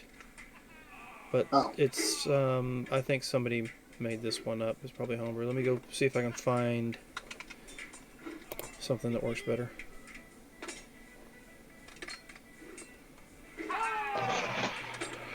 Oh, all right. I know where I ran Vampire Spawn in a module a couple weeks ago. Yeah, spawn, let's see what it does. I'm sure if you just look up Strahd stats, it'll be fine. Yeah, right. I was ready for Strahd. Yeah. Okay, we'll go with this one here. So you will...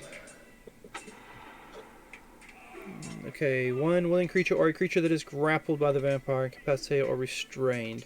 You'll take 7 points of piercing damage, 10 points of necrotic damage. Your max hit points is reduced by the 10 points. And I will regain those 10 points. Alright, and that's all that needs to be known as of right now. And the other guy is held, so that ends their turn. It is now the wet one's turn. Yeah. So, how much movement is it going to take to climb up and over the side if I have a climb speed? Do you have a climb speed? So it'll take. I'm about to. About 15 feet. All right. So a giant spider, ice spider queen, comes up the side. As a bonus action, I'm transforming into that and climbing up the side. All right. And then, how tall is the mast that they're on? Anywhere between, I want to say, 40-ish feet in the air. Oof, that's a long ways away. All right. So yeah, once I get up off the side, I guess I'll move onto the deck and see where I start from there. So All right. yeah, I'll be right there. Trying to. Oh, sorry. Well, that's a different tone than usual. Yeah, cell phone. So that's 5 or 15, 20, 25-ish. Right about there. That sound okay? Okay, so your bonus action is shift, and then the move, and then what? All right. And then they're like 30, 40 feet in the air up here. They are, yes. Which is, I have a, because I'd be at advantage or disadvantage if it's beyond 30 for my web. Or do you think I'd even be able to hit him from this? How's it look? How long is your web? 30 short range, 60 long range. But yeah, 40, Well, he is 15, stunned, so you would have 30. advantage. yeah, but I'm curious if I can even see up in the crow's nest from here. I'm going to say you could probably... I mean, you've got 3 people standing up in there, so... yeah, you can see him, but it might be tough to pick him out of the 3 that are up there. Yeah, I don't want to hinder anyone else. I guess I'm here. I'm on the deck. Somehow I got some creatures in my. Okay, nice. I got You want to use tokens. your action to move closer? Yeah, I was gonna Oh, say you have an action. actually, I could do that. Yeah, yeah. So I'll move another 30 feet.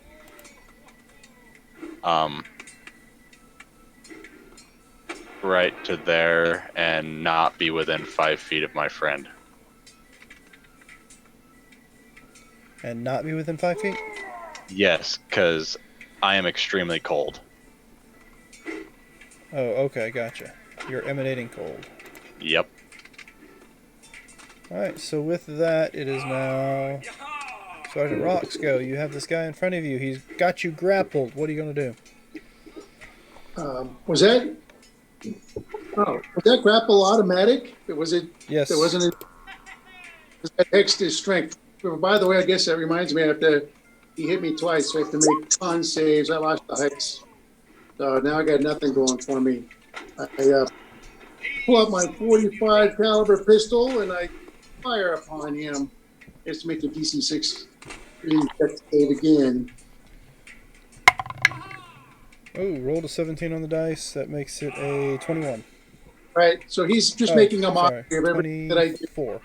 It, whatever. I stand there like an idiot, grappled, but I can still use sacred flame. So, anything else you want to try to do? That was my action, and I cannot move when grappled. Right. So I didn't know if you had a bonus action you might be able to use. No bonus. Oh wait, I do have a bonus action I can still use. I'll call on the power of healing light, and I'll use 3 dice worth of it. I'll just put this on myself. So as he's strangling me, he just sees I get 5 hit points back anyway. Oh wait, point leaves me at max. Yeah, but no, you took damage first from the grapple, and then you lost 10 hit points from your max with damage. But all the damage my temp hit points, so all you did was reduce my max hit points by that amount, even though it was taken off temp hit points. Gotcha. Okay. No damage. So I'll use that healing light on somebody else. Brother May is hurt. No, I'm not hurt. This crewman next to me is by 10. Right. Yeah, he's a mage. So I will heal him up for 10 points. All right. So that makes it now she. All right. Well, actually, it would be the crewman. Nope. It's she's first. Then the crew. Okay. Remember, the crew goes on Brother May's turn. Oh, I thought they had their own. Okay. Well, I mean, you didn't roll for their own, so I was just having them go on yours. But she goes before you do. But, all right. So she has advantage on the attack. Yeah, because he's still stunned till the end of she's turn. Yep. So the first attack. Okay, that's good. 11 points of damage, got it. Second attack.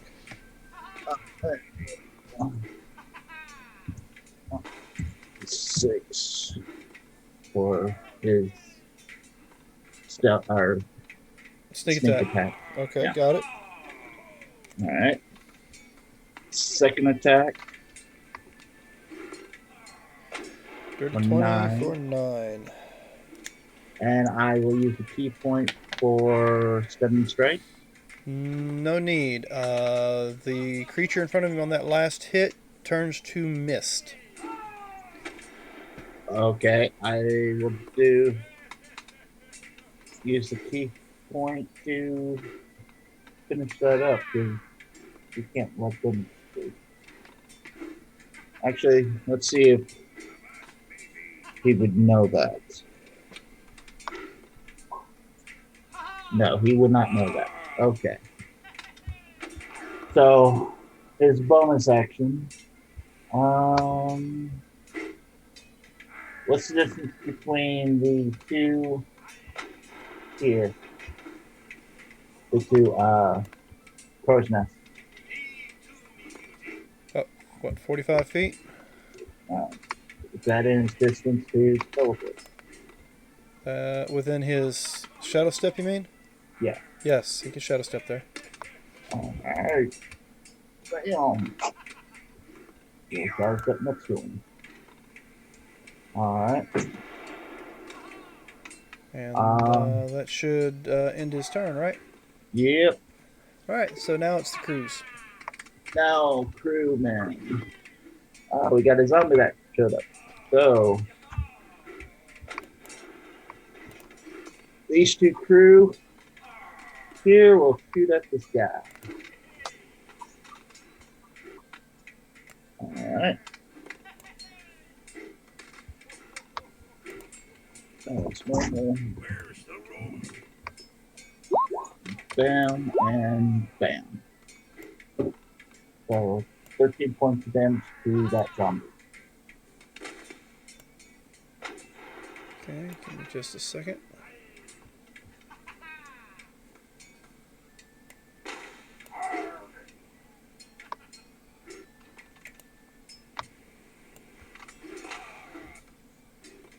Nope, not that.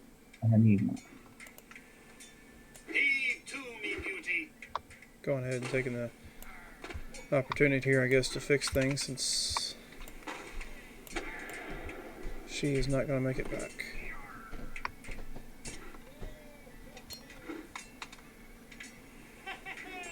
And let's see, where's Sergeant Rock?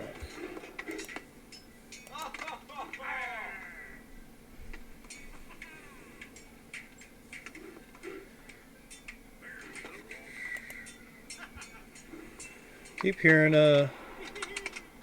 Brother May I on this thing, asking where the rum's at.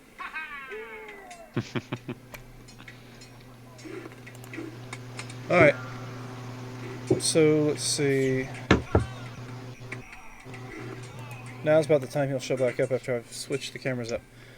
Who are you shooting at? The zombie? Yep. For 6 and 7, so that makes a grand total 13. Mm-hmm. Alright, he'll take your 13 points of damage. And he is still standing. Alright, so that was your guys. You got one more up top. And of course, this guy is not here anymore. Well, he is, but he isn't. And the guy up top, since his crossbow is broken, he's going to look at the mist and poke at it like, what the hell's going on? Alright. And now, what brother may I? Alright. First off, bonus action. Voila. I guess it's changed later. That's within 60. Oh, that's that onto. So let's do that over here. Okay. So, spiritual weapon.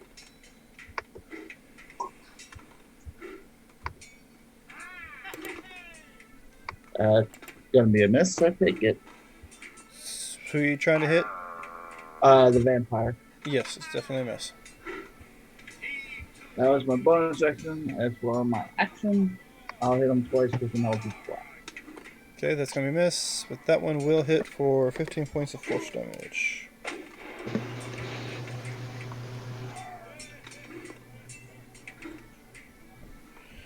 Okay, let's see, that was your go? Yep. Okay, I'll just blast that zombie. Alright, zombie gone. Actually, zombie drops to the ground, then pops back up like a daisy. And my second attack misses him. So that's it for me. Zombies can't do nothing. The mist seems to float away. This one is still got Sergeant Rock in his grasp. Yep. got me by the short and curlies. There's nothing I can do. So I will bite you twice. You can only make one bite, as I recall. Actually, I can make 3 melee attacks, but yeah, 1 is a bite. So thanks for the reminder. I've only been doing 2 melee attacks.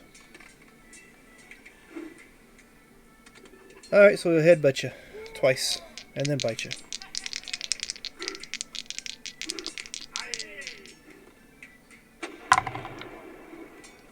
And I'm going to say a 18 does hit, but a 11 does not. It's true. So you will take 7 points of bludgeoning from a headbutt, and let's see about the bite. The bite's going to be a 17, no, it's 19. That's it. Alright, so with that,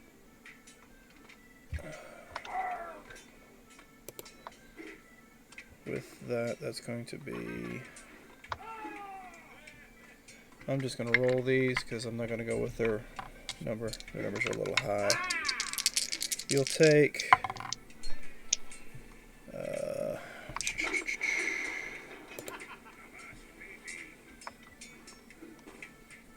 you'll take 4 points of...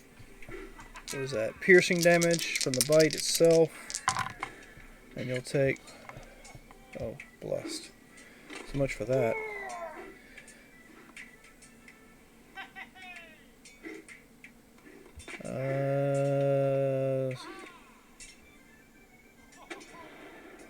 We'll say 10 points of necrotic damage once again, and it drops your max down. It's either that or go with what I said. Alright, so, how are you doing? You still with us? He's got 39 hit point max. He's down to 28 hit points. Alright, with that I get 10 points back.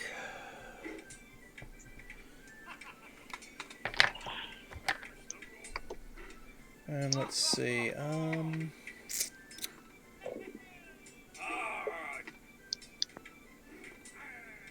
okay, Surge, you're up. All right. How tall is this second master? Is it the same as the first? It's about 40 feet up. All right. Well, I think that I'll just start going up the mast. Alright. It's going to be about 5, 10, 15, 20, 30 feet, and then action to move 30 feet up it. Okay, so you're doing both, and you're up about 30 feet. Alright. So Yep, with and that, no bonus action. Sergeant Rock, you're still grappled by this, and this guy seems scrawny, but extremely strong. Yep. I'm completely satisfied with just keeping him occupied on me. He will not attack anybody else. I'm just going to stay there. I'll operate my 45 caliber pistol pathetically again. Alright. It's just E16 to knock it away. Alright, 16 to knock it away. Well, that is a 12. So he'll take 7 radiant damage. It's radiant damage, which I think affects their regeneration. So let me see. You will notice he wasn't gaining hit points from any kind of regeneration. He was gaining them because he was drinking them off of you. Oh. All right. And But then I'm he's checking to see if he has any vulnerabilities, but he does to the radiant, but he doesn't. So 7 radiant. All right. And then he does a bonus action healing light on himself for 2 dice. He'll do 2 healing lights. Go for it. All right. That's what he's down back. All right. So with that, that was your go. I think she's up there with him. So what's she doing? She will attack. I assume since he's engaged with that, I would get advantage, correct? He's not really engaged, but his attention is on him, so I will allow it. So it's going to be 12 points total. Yep. You want to try to stun him? Yep. Okay, so I got a roll of wisdom. Yep. Constitution. Oh, Constitution, my bad. And that's a DC 14. Ooh, okay. I rolled a 9 and I've got +6, so that's 15. Alright. I will make another attack. Go for it. Would that one sneak attack go in on that first one? Yeah, it's added. Okay. And that yeah, should've that's a been- miss on the second. Okay. So now it is crew member's turn. I got a bonus action still. I will Yes, you do. So far I've used what? 4 key points? Yep, you've used 3 key points actually. 3? Yeah, and I don't Yep. think he used any prior to doing anything with his character. Yep. So I'll use a key point to do flurry of blows. 2 more unarmed strikes. Go for it. Boom. Boom. Welcome, Commander Root. And I will use And another I one think I to said do Valor. another stunning strike. Okay, so that's 2 hits, so it's 14 total. And another stunning strike. Ooh, natural 20. You can try one more time if you really want, because you get to try it every time you hit. Okay, we'll go one more time. Okay, so that is it's an 11. Okay, he's stunned. Yeah, he is stunned till the end of your next turn. So, with that, Brother May I, you and the crew, what are you doing? Okay. Pull up the crew. Okay.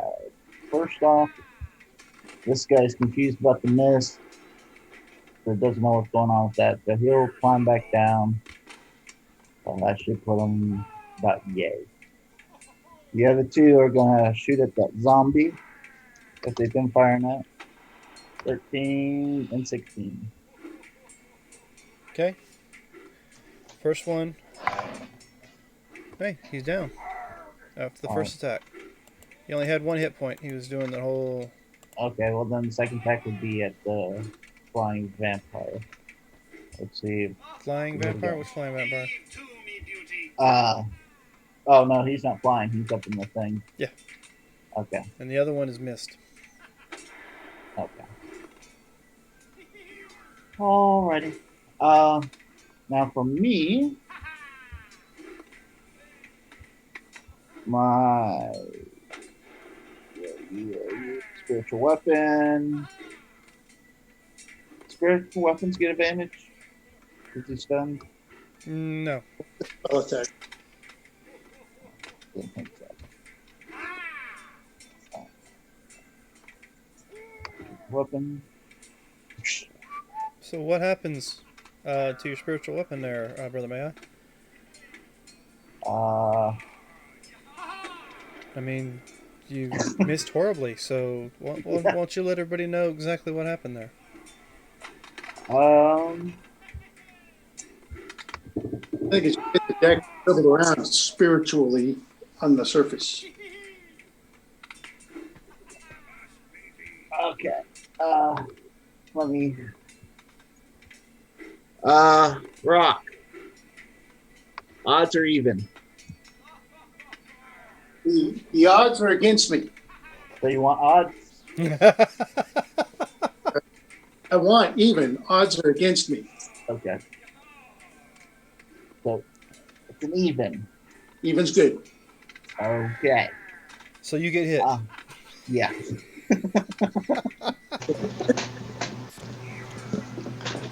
No, odds are against me, meaning even is good. Well, I was saying odds are even if you want to be the even number to get hit or the odd number to get hit. No. Odds are against me, meaning even is good. Odd is bad. Okay. So then I will accidentally Hit hit she? for the 7 points. Oops. Handle it. And you can explain to she later why you hit him with a barrel. He got too close. It sheened off the back of the vampire's armor and smacked. And then the soldier ducked, and I went and hit she. So that's that. For me, well, that vampire's been hit, right? Yes, several Okay. times. Yeah, it's kind of beat up. Oh, Toll in the Dead. What kind of damage is that? Necrotic? Yeah, I just realized that after I cast. Hmm. What kind of sound does that make? Uh, Mm, yeah, like the old uh, what was it, Monty Python going down. Bring out your dead. Tank. So, then explain to me exactly how that sound causes his creature to turn into mist. Oh, What happens just prior to the creature turning to mist? okay.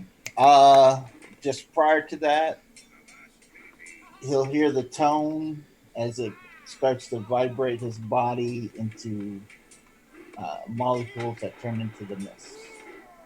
His entire body just vibrates into the So, mist. Sergeant Rock, the stunned vampire who has you grappled. Oh, okay. Thank you. Thank you for the message. The stunned vampire who's got you grappled all of a sudden starts to vibrate. Like, what would Sergeant Rock put that to be like? And Um, his turn. He's had, like his cot shaking as a tank drives by his barracks. Does that sound about right? yeah. Okay, so he starts to shake just like that, just before he turns to mist and starts floating away. So I'm no longer grappled. You're no longer grappled, and there is no longer an enemy nearby. There are, however, Can a mist not be attacked? Is it impervious to all damage? well, I don't know. Is it Well, Sergeant Rock? Does Sergeant Rock know that answer? Sergeant Rock wants to continue to attack the thing. If All he right. can see them, he's going to shine. It's Brother Mayai's turn. Would I know? Well, go ahead and why don't you guys both give me an Arcana check? Arcana? Yes.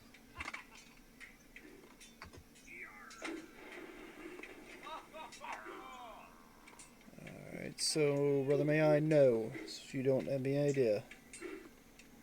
Okay. Sergeant Rock, you. Let's see.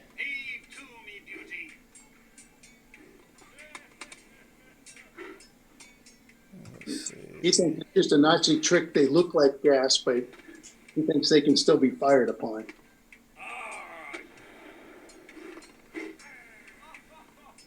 Okay, so as far as you can tell, um, you can't devise any way that you can cause any damage to this mist that would cause any damage to what it was prior.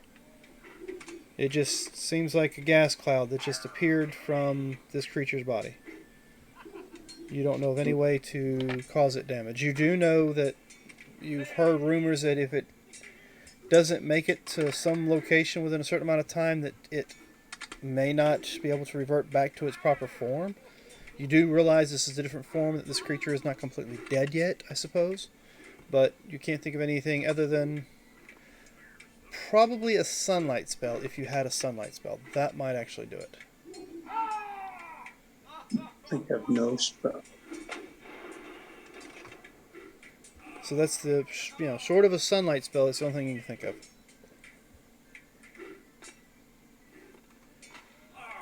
So with that, Melee will move to the other side of the ship and start firing Eldritch Blast at these other zombies. What's everybody else want to do?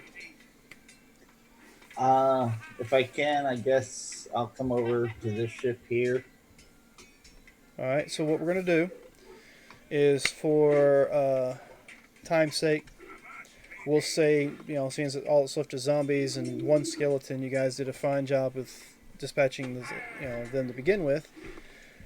We'll say you dispatch the rest of them. You have one ship that's listing very badly and leaning against your ship, which is the one on the right side of the map if you're looking at it. The one on the left is just sitting there with an anchored laid. We're going to take a 5-minute bathroom break and be back. You guys can sit and decide exactly what it is you would like to do once that is done.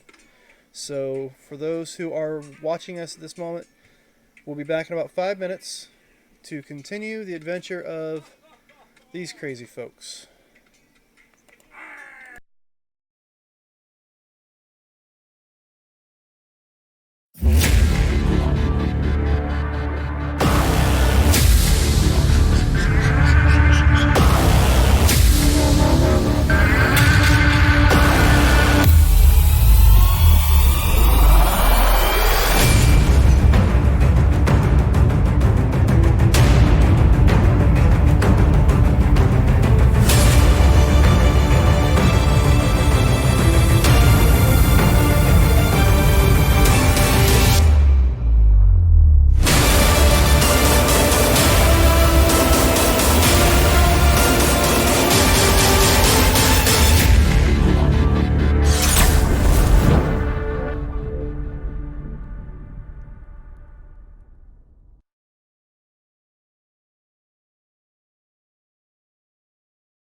What? And we're back.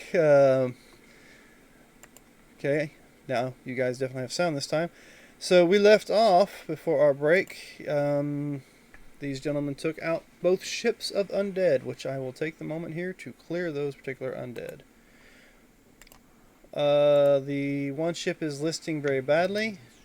It's not going to last very long before it sinks. And the other ship has no damage to it whatsoever. What would you guys like to do? We're going to get everything we can off of the ship that's about to be scuttled. That's of value. We're going to do that on both ships. All right, so I think we should probably do a one at a time, so we don't run into something possibly under deck. Okay. All right, so let's come up here. Yeah. All right, so which ship are you guys checking out first? The one that's listing, the one that's about to go down. All right. So give me, we'll say an investigation check. Who's doing the searching? Let's just put it that way. I'll allow 2. Well, it doesn't really matter. There's only 3 of you here, so whatever. We'll let all 3 of you, if that's what you want to do. Skipper is supposed to stay on his ship, so he sends Bayer, or not Bayer, Mayo and Surge. Surge over. All right. I can do an investigation. That's right. What you want? Yes. Give me an investigation. Brother May, you want to assist him? Oh, I mean, we rolled separately. Basically the same Are thing you too. doing the same thing? Okay. Those are good. So, on the listing ship, you find there's a chest in the captain's quarters. It's about 2 feet by 3 feet in base size and about 1.5 feet tall. It's solid wood with metal inlay. Doesn't look real fancy. It looks like just your typical, just a chest to put stuff in. And it does have a lock on the front of it. I say we just grab it and go instead of trying to open it here. You find no food stores whatsoever. You do find in the captain's quarters as well 2 bodies hanging upside down that are completely drained. Okay. Looks like they were drained hunter style. You know, hang the body upside down, slit the throat, let it drain into a bowl. Yep. You find some. Well, you don't even find any fancy clothes or nothing because nobody on this ship needed any of that. Mm-hmm. You do find some black powder, though, that you can restore your stores from both ships, enough to cover whatever you used on the last ship battle. Okay. So we'll just take that into consideration that you guys are fully stocked on all that. We got fully stocked before we left port, though, didn't we? I can't recall if you guys purchased any of that stuff or not. Probably did. Yeah. Pieces worth. We did, yeah. All right, so you have really no room to store any more munitions on your ship, so they get to go down with the ship. Yeah. I mean, that's fine with me. I also have detect magic up and running. Okay, detect magic. On the ship that's burning, you find nothing of any magical emanations whatsoever. How many piles of gold and platinum did we find? You don't know. You found a chest. The chest has not been opened yet. Yep, a locked chest. Okay, bring it over. Yeah. So while that's going on, we'll prep the leaning ship with the black powder to explode it as we are on our way off. Okay. So how long are you giving that? Because it's pretty much like right now leaning against your ship. Enough time to go ahead and check out the other ship and start selling off before I light that fuse. Okay. So you guys make your way over to the other ship. Give me an investigation on that one. Okay, Surge, you're lost. Oh no, so is Brother May I. I didn't really find anything. Did you? No. Should we bring over She and see if he can find? Well, does detect magic pop anything over here? Detect magic. Let's see. What is the guidelines for detect magic? You can't see through certain things. Am I not mistaken? Let me put this window. Detect magic.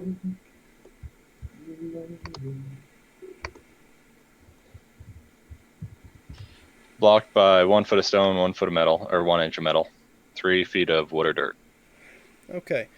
So, with your detect magic, when you're in the captain's quarters of the other ship, Mhm. you do detect magic behind a wall. All right. It looks It is. it's like some sort of wall panel. Okay. I don't I think. didn't see anything in here, but there's something behind that wall. You want to smash it? It seems to be a little bit stronger than I am. Well, you know what I'm saying it does. Let me make sure that this is.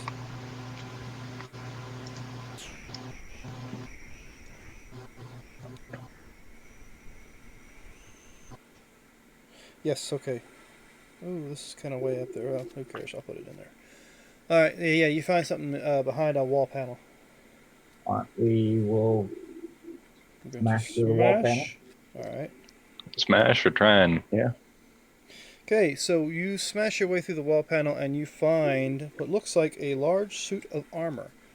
Now, I don't know how well this will work, so let me go ahead and change the camera angle for me to see so that I can show you. Okay, do you guys see that? Need to look through zoom. Yes, you will need to look through zoom. Oh, that's some fancy armor. That is hanging up inside whatever behind that panel. Beside it, or actually hooked to what looks like a place to the side of it, you know, like you'd hang your weaponry, weapons belt, whatever. You find this hanging off the side, off the belt. Nice. Powerful mace. And with that, and with those searches that you had, that is all that you find. Alrighty. What type of weapons did the skeletons and zombies have on them? Bows, rapiers, but they're all shoddy, rusty, and none of them seem to have any kind of aura or glow to them. They are not clean, dry, or serviceable. Now, Sergeant Rocks pretty much tells you that if there was an inspection, they would have failed it miserably. Mhm. All right. So you guys have what you could find off both ships, and have you reached both of them to go? Yep. Yep. And once we're clear, we'll. Okay, so the ship that's on the left of the map that you're looking at right now is not. Yeah, that one is not. It's not on you, so you just pretty much pull up the anchor, you rig it to blow, and let it drift away from you. The other one, on the other hand, though, is. Let me change my setting. Is like right on you. Really leaning. And it is leaning on your the mast, the burnt mast, which is probably about to break, is leaning against your mast. So, how would you like to disengage from that? Yeah. Didn't someone have like control water or something? I can try and push it. I can't control the water per se, but I can try and push it away with a bit of a tidal wave. Tidal wave. Wow. All right, is that what you want to try to do?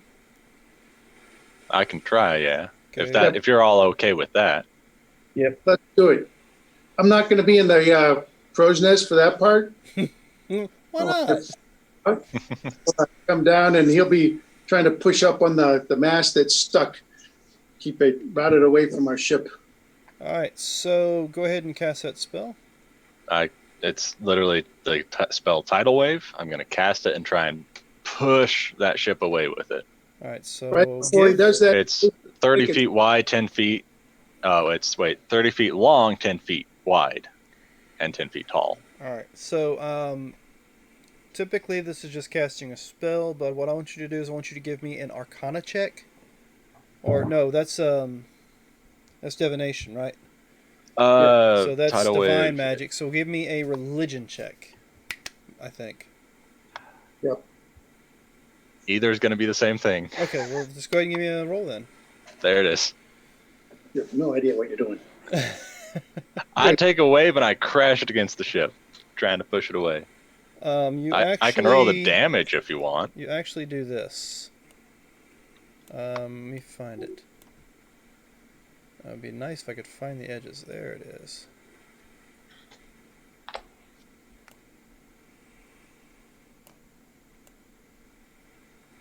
Ow.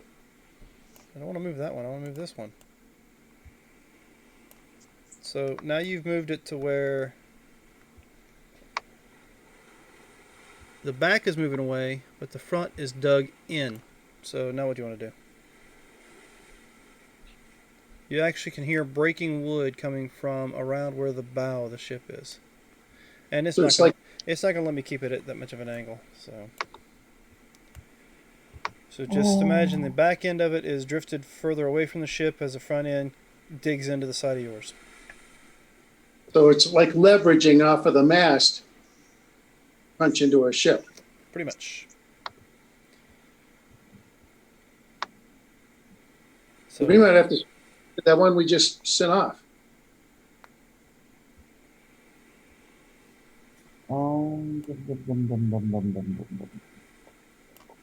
Sergeant Rock is out of spells. All he has is cantrips. Yeah. I'm trying to see what I can do to actual wood. Don't But he does have mending. He might be able to do some mending on what's getting damaged, but we need to get that other ship out of here.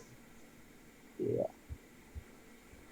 Yeah, I mean, I just have that spell. That's really the only thing I got that could be used to push it away, per se. We want it to sink, go down. Now we are in the process of turning our own boat, correct?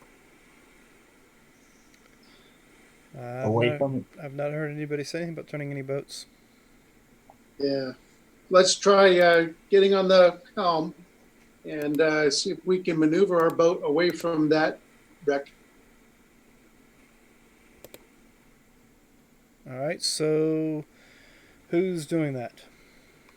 Sergeant Rock will go back and try the helm. All right, so why don't you give me, I don't know, is vehicle control something? Wasn't there like something? Serge, do you have gust of wind? I do not. Mm. I don't have gust of So wind. give me a athletics check, Sergeant Rock, to muscle that away from the other ship. And what are you guys going to do with the? Right. We'll apply guidance to this as well. All right. Wait. Hardly need to. Okay, so you've got your part down perfectly. So who's going to do the rest of the part with the other ship? Try to break it loose. I can try Actually, and summon giant eel and have that get in there. I hear they're pretty strong.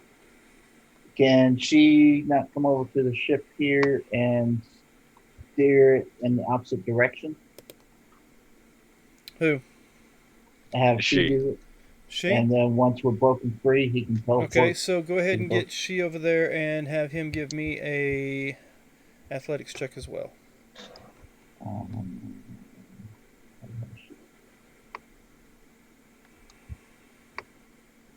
That's actually what to. I know what I'll do as well to try and help. Because we're trying to push this ship away, correct? That's what it sounds Yeah. like. Separate the All two right. ships, however it is. I'm going to conjure a enormous tentacle right on the edge of the ship, and I'm going to have it try and push the front while they're trying to navigate that as well. All right, so And before she jumps so over, roll I a will strength do check, I guidance. guess, on the giant tentacle as well. All right. It is a size huge beast. And with a 19 strength. Normal. And guidance, that's a...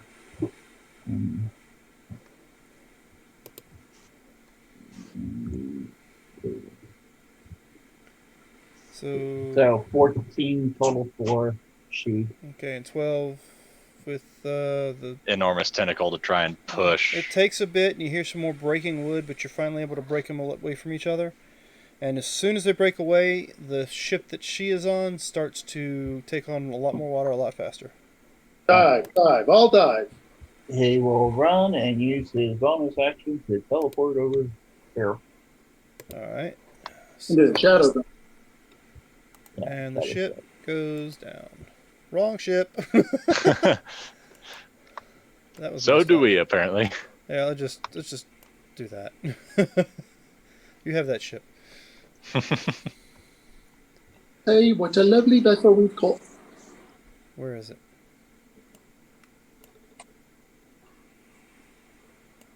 There we go.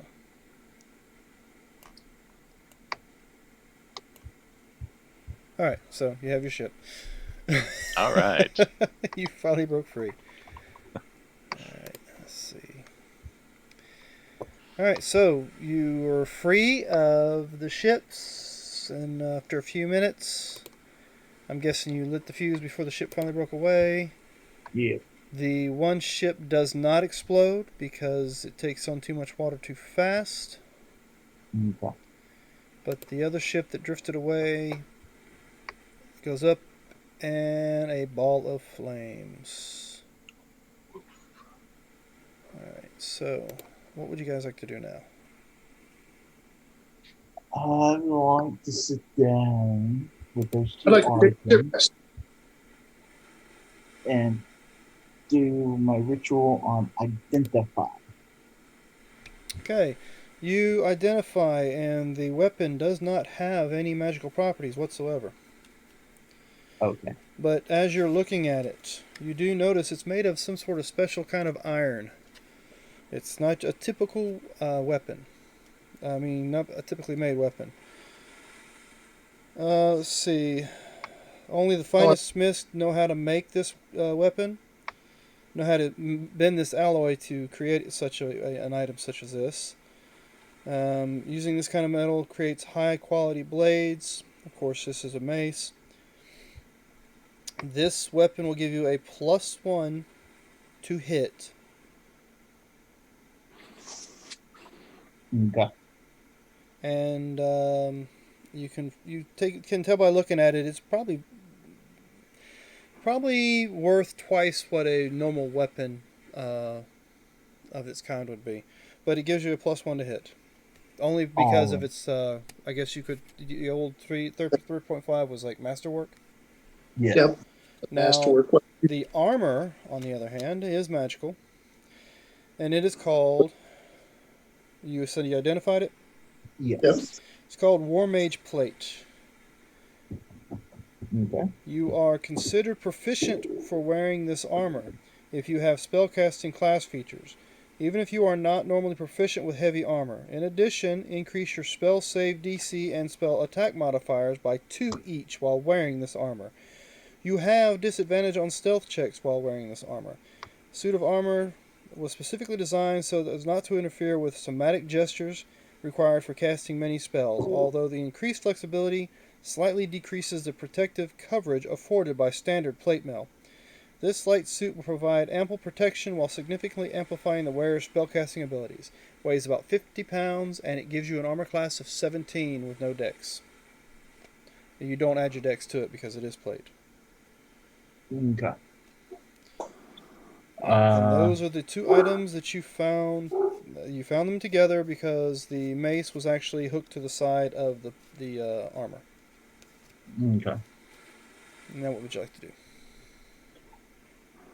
Well, we have 3 casters in our group. But One's a druid, wouldn't want it. I don't have a strength Yeah, for no, I can't wear that. it. Yeah, I think Maya is going to have to take that. What's his strength? 13. So still get a penalty. Is plate mail higher than 13? No, Yeah, but or no, plate 13. strength, or else it'll reduce your movement speed. I think plate requires a strength of 13. No, cane requires plate No, requires. now. This particular with your identification, you do not Oh, have a strength restriction for wearing this. ah, It Okay. is lightly made. It only weighs about I- 50 pounds. Like I said, it's made for a caster. it's too heavy for Sergeant Rock. Is it? Yeah, I mean he's only got a strength of 10, Okay. and he's got 15 pounds of bag of holding already. I mean, if you don't want it, I will take it. Yeah, I want the cleric to have it. It also ups your DC on your spiritual weapon. I mean, on your sacred flame, and improves your spiritual weapon. So yeah, Okay. All right. So you have the War Mage plate Okay. and the mace that you found. It's Mhm. called a Ceric Iron Mace. Okay. Also, I mean, I've shouted it out a few times. These are actually items that can be found through the GUI Cube people. They gave it to me when I ordered my sets. Okay. You could take a picture of that and send me the. I will scan it into Roll20 and I will link it to your character. Okay. Both Yeah. items. I just had not had a chance to do so before tonight's game. Okay. As for the mace, is anyone else proficient with a mace or can use a mace? No, I have no need for a mace. I'm all right. I'm going to be an animal, and I'm going to use my M1 rifle for everything. So yeah, no mace here. Okay. I mean, I carry a mace currently. However, I've used it once. Yeah. But you never Eventually, know. You may need it. and we might be able to sell this for double, like he Yeah. said. All right. Meanwhile, while he's doing this, Sergeant Rock started a short rest. He wants to recover his spell slots. Yeah. I'll join you on that short rest. And about this chest with the lock on it, anyone here know how to pick locks? Yeah, I think she does. Yes. So she is first going to see if it's trapped. Okay, so give me an investigation check. Is that she's or is that yours? That she's. I don't know why it popped up that, but That's I'm fine. on cheat sheet. It does not appear to be trapped. It does appear to be locked, though. Does it still appear to be locked? No, not with that freaking roll. It doesn't. I was gonna say, if he needed them, I got some gloves that could be useful, but I think he's got that just fine. And I didn't have a chance to see it, but I was going to cast the guidance on him, give him some handy NCO experience. All right. So, Not mean to hit the right roll for something. I was like, what are you trying to survive? Opening the chest? Yeah, the chest comes alive and starts to eat you, brother. May I? Oh no, not one of those. No, that'd be she.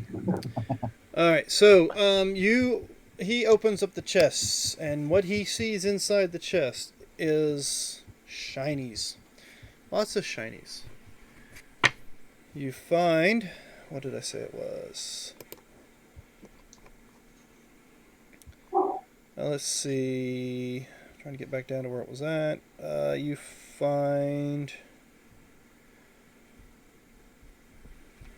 Oops, I'm off by one. You find 800 gold. Okay.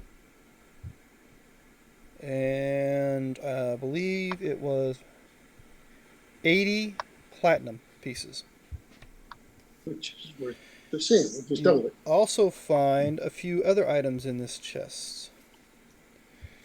You find a bottle with what looks to be purple liquid inside, and you Okay. find 2 items that you recognize as basic healing potions, because you've purchased those before.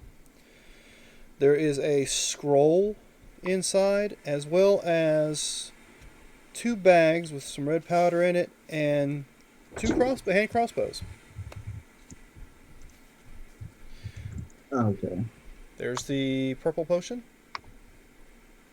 I'll identify that. All right. Of course, the 2 Hey. healing potions. Yeah. You find. Make sure that you don't see the top. You find this A scroll. scroll. I see a Okay. seam behind me.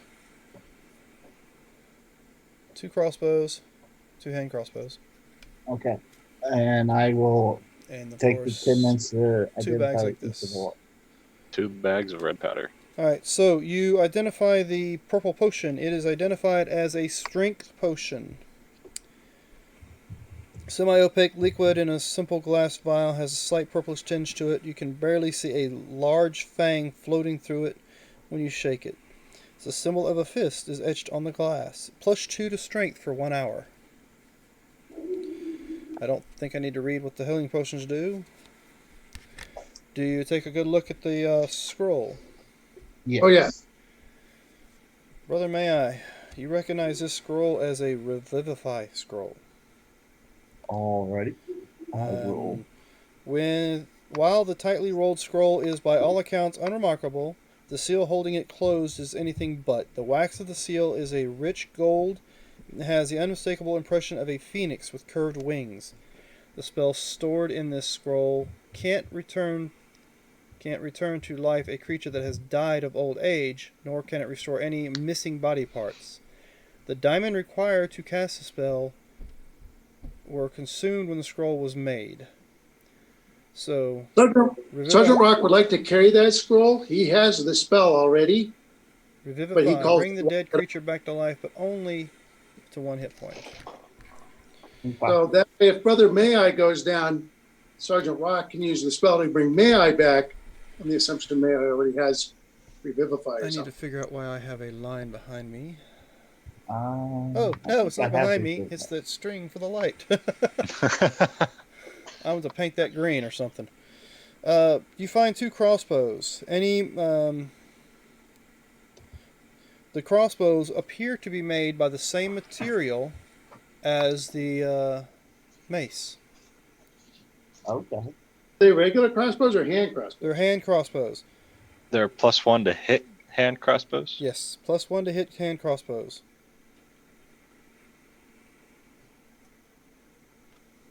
And then you find 2 bags with some sort of powder in it, and I will read that to you. It's a fire red, fine ground granulated powder.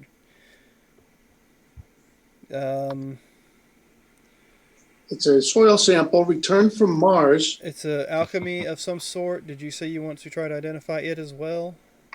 Yes. All right, so this powder gives the user an almost uncontrollable burst of energy, allowing them to outpace any pursuers and swiftly overcome any obstacle. Though the dust stings the lungs of all those nearby, including the user, as it is inhaled, the user may take the dash or disengage action as a bonus action, and they have advantage on all strength athletic checks. This effect lasts for 3d4 minutes. In addition to the user, and all creatures within 5 feet radius take 1d6 damage when the powder is used. So you'll take a little damage, but you'll be able to run like the wind. So, yeah. I'll keep my thoughts to myself. So those are the items that you found, and you've got the money written down, right? Yeah, it's Now, 800 gold, 80 we flat. have an issue. 800 gold. Yeah, we have another issue. What? Has anybody else been keeping track of the items which you found throughout the campaign? We have a beaded necklace that Ducks had. We have a bunch of miscellaneous stuff. And after all the gold we spent at the last one, I think group funds, we are like at 387 Okay, gold. so here's the deal. If who was keeping track and holding on to all that? Vayor. They are. Okay, and with your investigation of the ships, you've noticed that Vayor and Dux are nowhere to be found. Okay. So we lost all that then. Yes. Okay. Now, if you, Sergeant Rock, and I'll even do it for myself since Melly's there. Give me an Arcana check. What is Melly's Arcana? Okay, so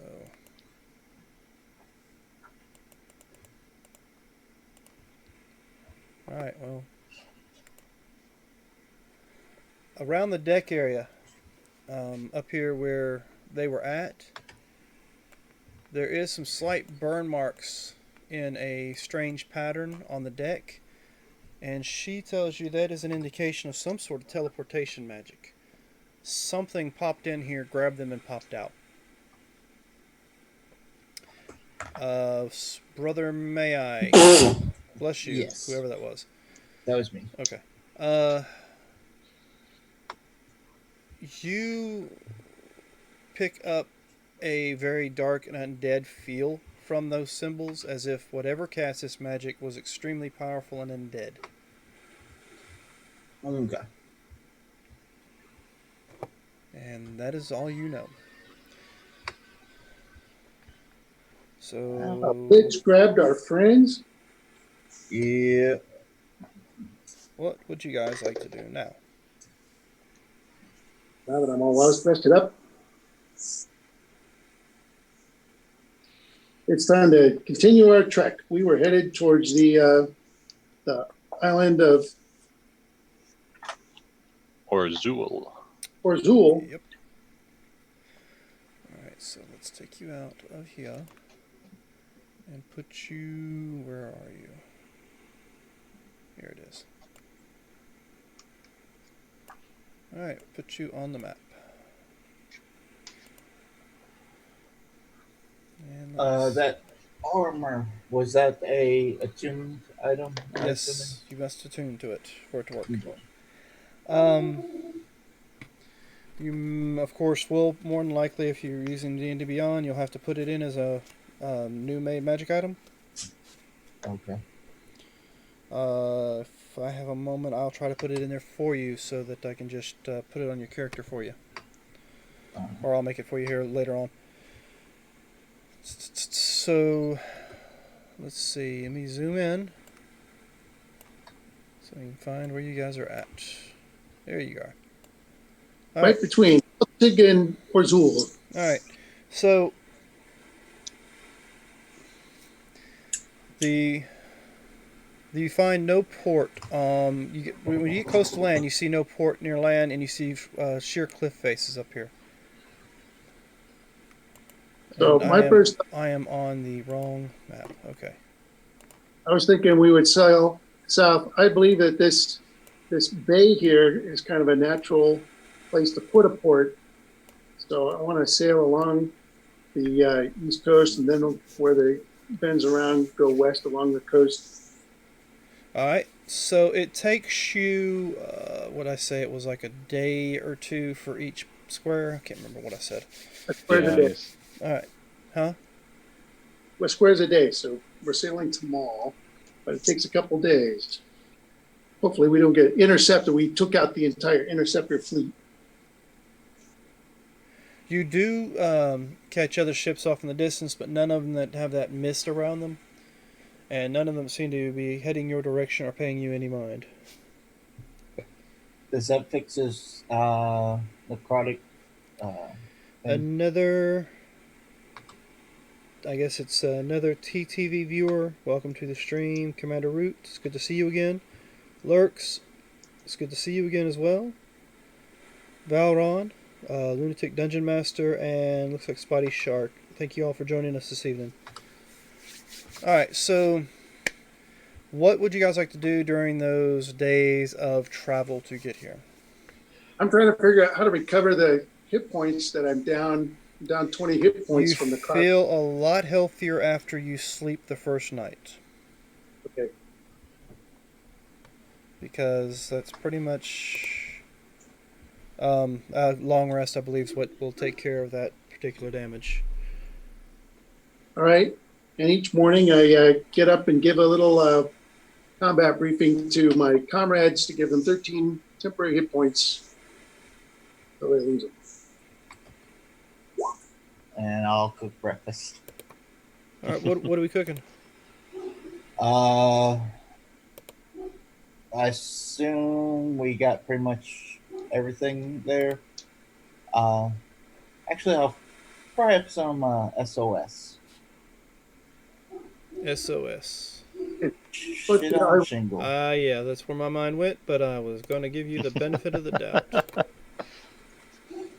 All right, so as you get closer to port and you enjoy your meal of SOS, you notice that there are ship masts in the bay as you enter it, but you notice that is all that is there. It's as if the ships that were there prior are all sunk and all that's sticking out of the water is those masts. It looks like a ship graveyard here as soon as you start pulling in, or turn the corner and start seeing it.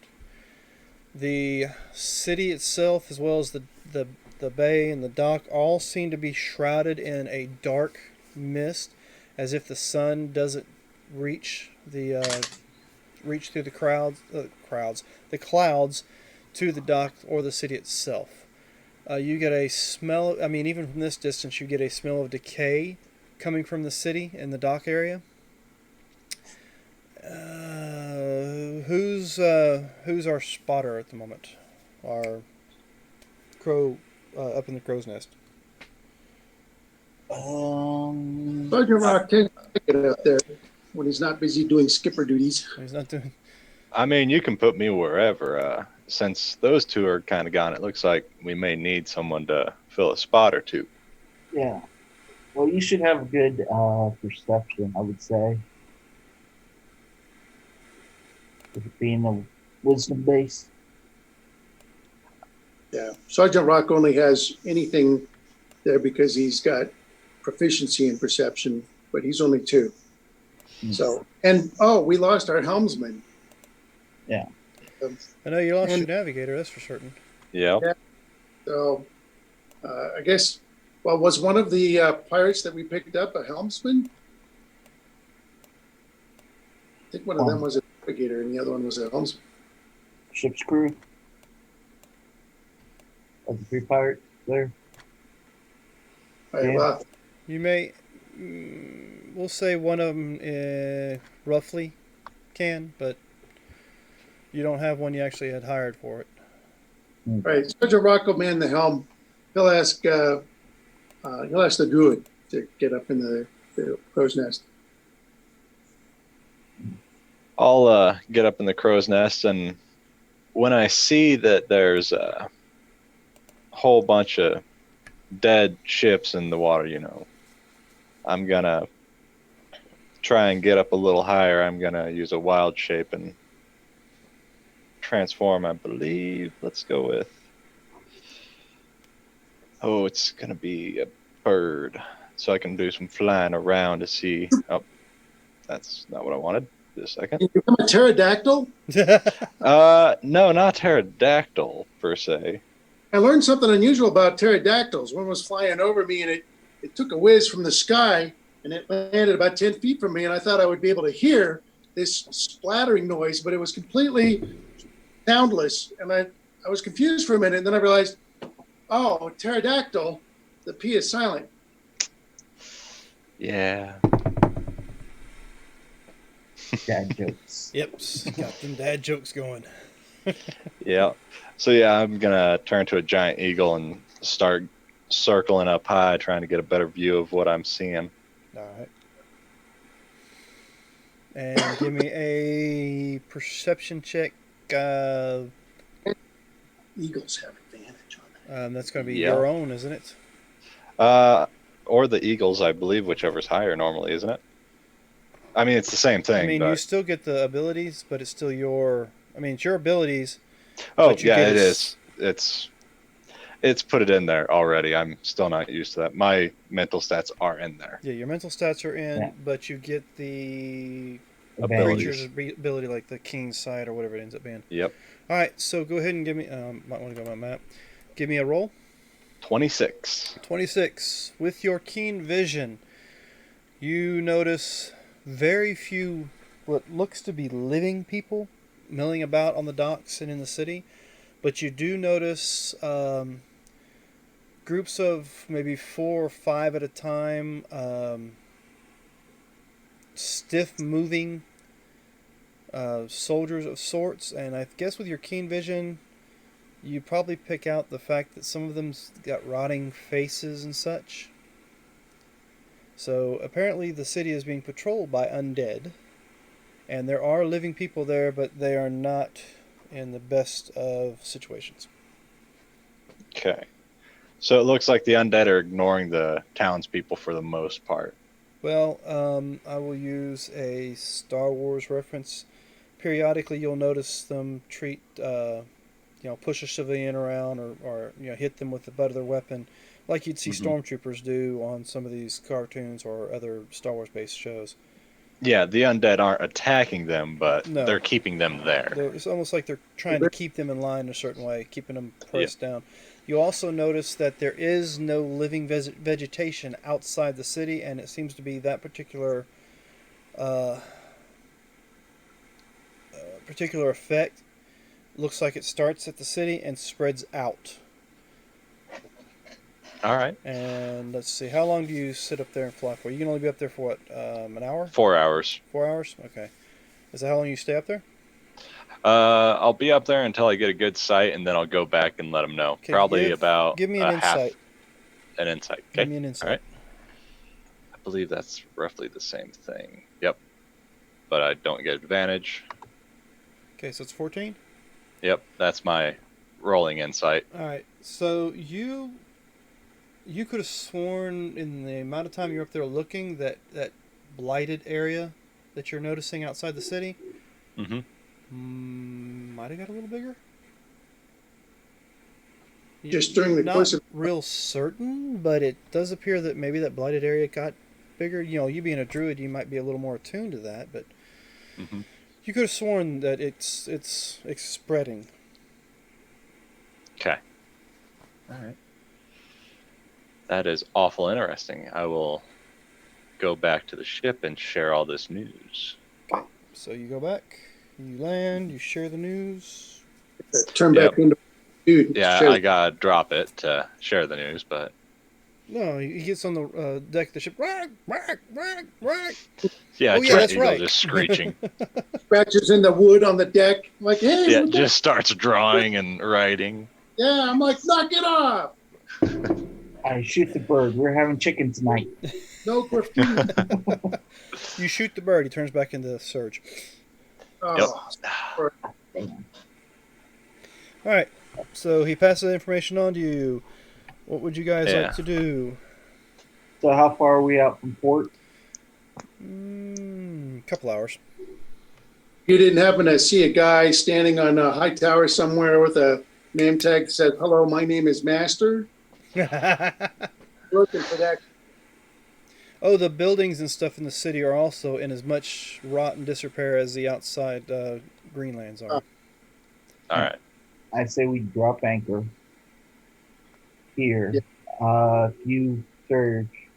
Can you turn into any aquatic animals? Yeah, I can do quite a few things. Giant goldfish. Yeah, for sure, a giant goldfish. Horse. The seahorse is really the best one. Well, what I'm thinking is we drop anchor here because roughly what time is it? It's hard to tell because you can't see the sun anywhere. I mean, it's deep overcast. But it's more Almost like the sky is almost as dark as you'd see it as if a hurricane was about to roll in. Okay. But you're assuming it's somewhere about midday. Okay. Yeah, I say we drop anchor here. Serge, We have if a you could go check out the ship graveyard down below, make sure there's nothing there, and then we row in tonight under darkness to infiltrate the city. Well, this morning when I was preparing some spells, if someone wants to go with me, I might be able to have someone be able to come with me. I can polymorph someone, but that's only for an hour. Sergeant Rock doesn't get that idea because he translates everything's into 20th century stuff. So he's like, that would be a fantasy sequence. I look at you real odd, especially after me just flying back, like really odd. He is kind of a strange bird, isn't he? Yeah. But if you can hypnotize me and make me believe that I'm a bird for a while, that's what polymorph would do. What is hypnotize? What does that mean? Well, that's where you do your little weird stuff and make me believe things that are impossible. Like what? What is not? What is impossible? Like making me believe that I'm a bird flying over the area. Well, I mean, the proper spellcaster can just turn you into a bird. So I'm not understanding this whole. What'd you call it again? Hypnotize? Yeah, if you want to convince me of hypnosis, I'm open to the idea. I do want to know what's going on under the ships. See if they were pulled down by some kind of big sea monster or something. He confuses me. And she walks away. But that's just my idea. What are y'all thoughts?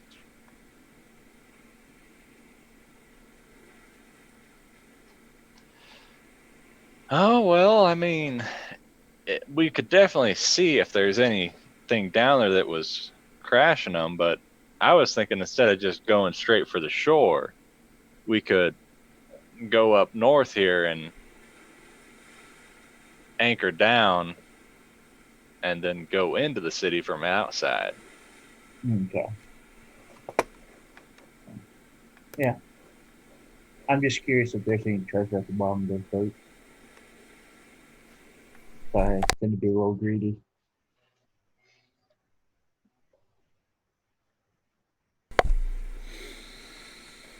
Alright, so let's see. What are you guys doing? You made your But yeah, decisions?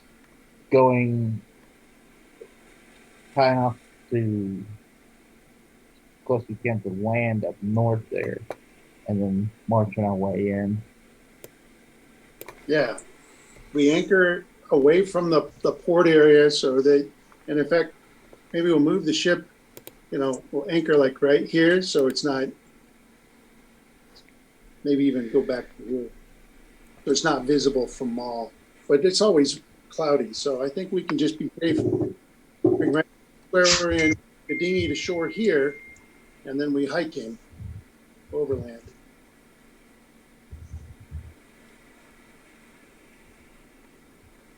Okay, so you guys got a plan going? Yeah. Alright, so let's see. What do we got?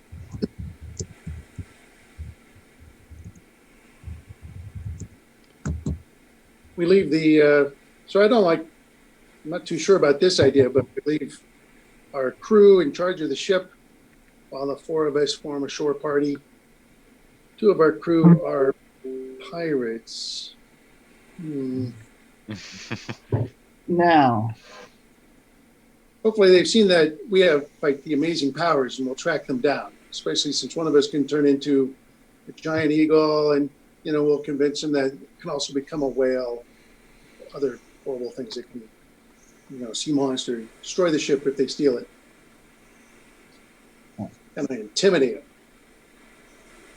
Yeah. Now, Fritz, were you World War One or World War Two? World War II. Point Blanc. Okay. So you'd be familiar with the chrism that disguised its ship as part of an island to escape Japanese warships? No? That was Pacific Theater, but yeah, we learned this. We shared information around the military. So yeah, he's heard of that. Okay. We hang up rock-colored sheets. But is that something we can do, though? Once we tie off the ship to the side, paint it, or something like that, make it Not work. really paint it. We take sheets that look like the color of stone and hang them over the sides and climbing up, so it looks like a spire of rock sticking out of the bay here. That sounds like a good idea. I can't agree with that. Having it hidden, per se. Yeah.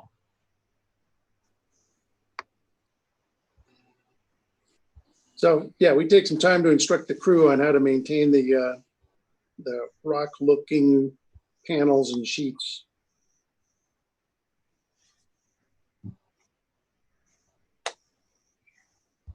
Then we take the dinghy ashore, pull it way up, cover that up, disguising it as well. So where are you guys discussing this at? Well, on the ship, we're discussing or explaining how to camouflage the ship as a water. I mean, are you in the captain's quarters? You on the deck? Yeah, skipper's quarters. Okay. Is that Mist still with us? Somewhat. All right. Well, that's our angle. We train the crew. I use some pretty cool tips of the eyes. What did I think I have the minor illusion cantrip.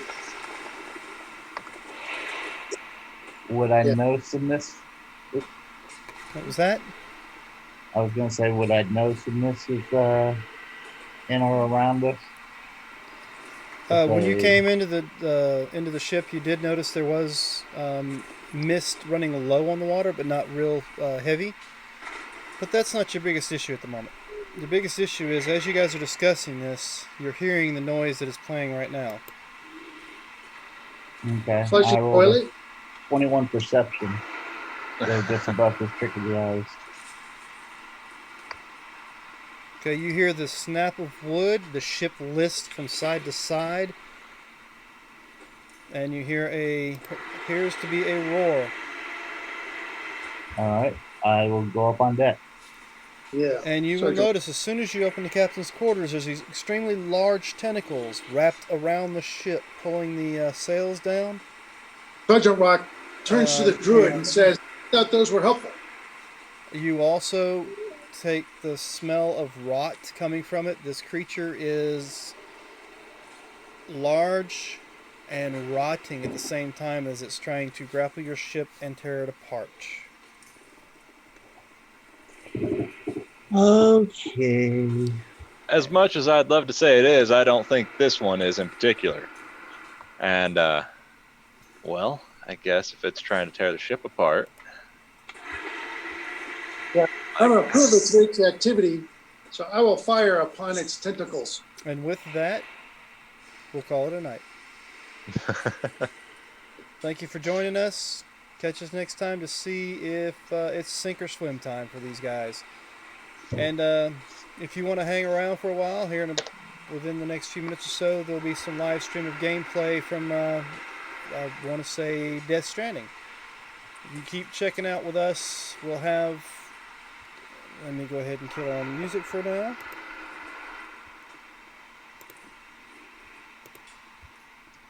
So you can check back with us on Twitter at RollHitDie or myself at Shadrick Degar to keep track of when we do our D&D sessions, as well as when we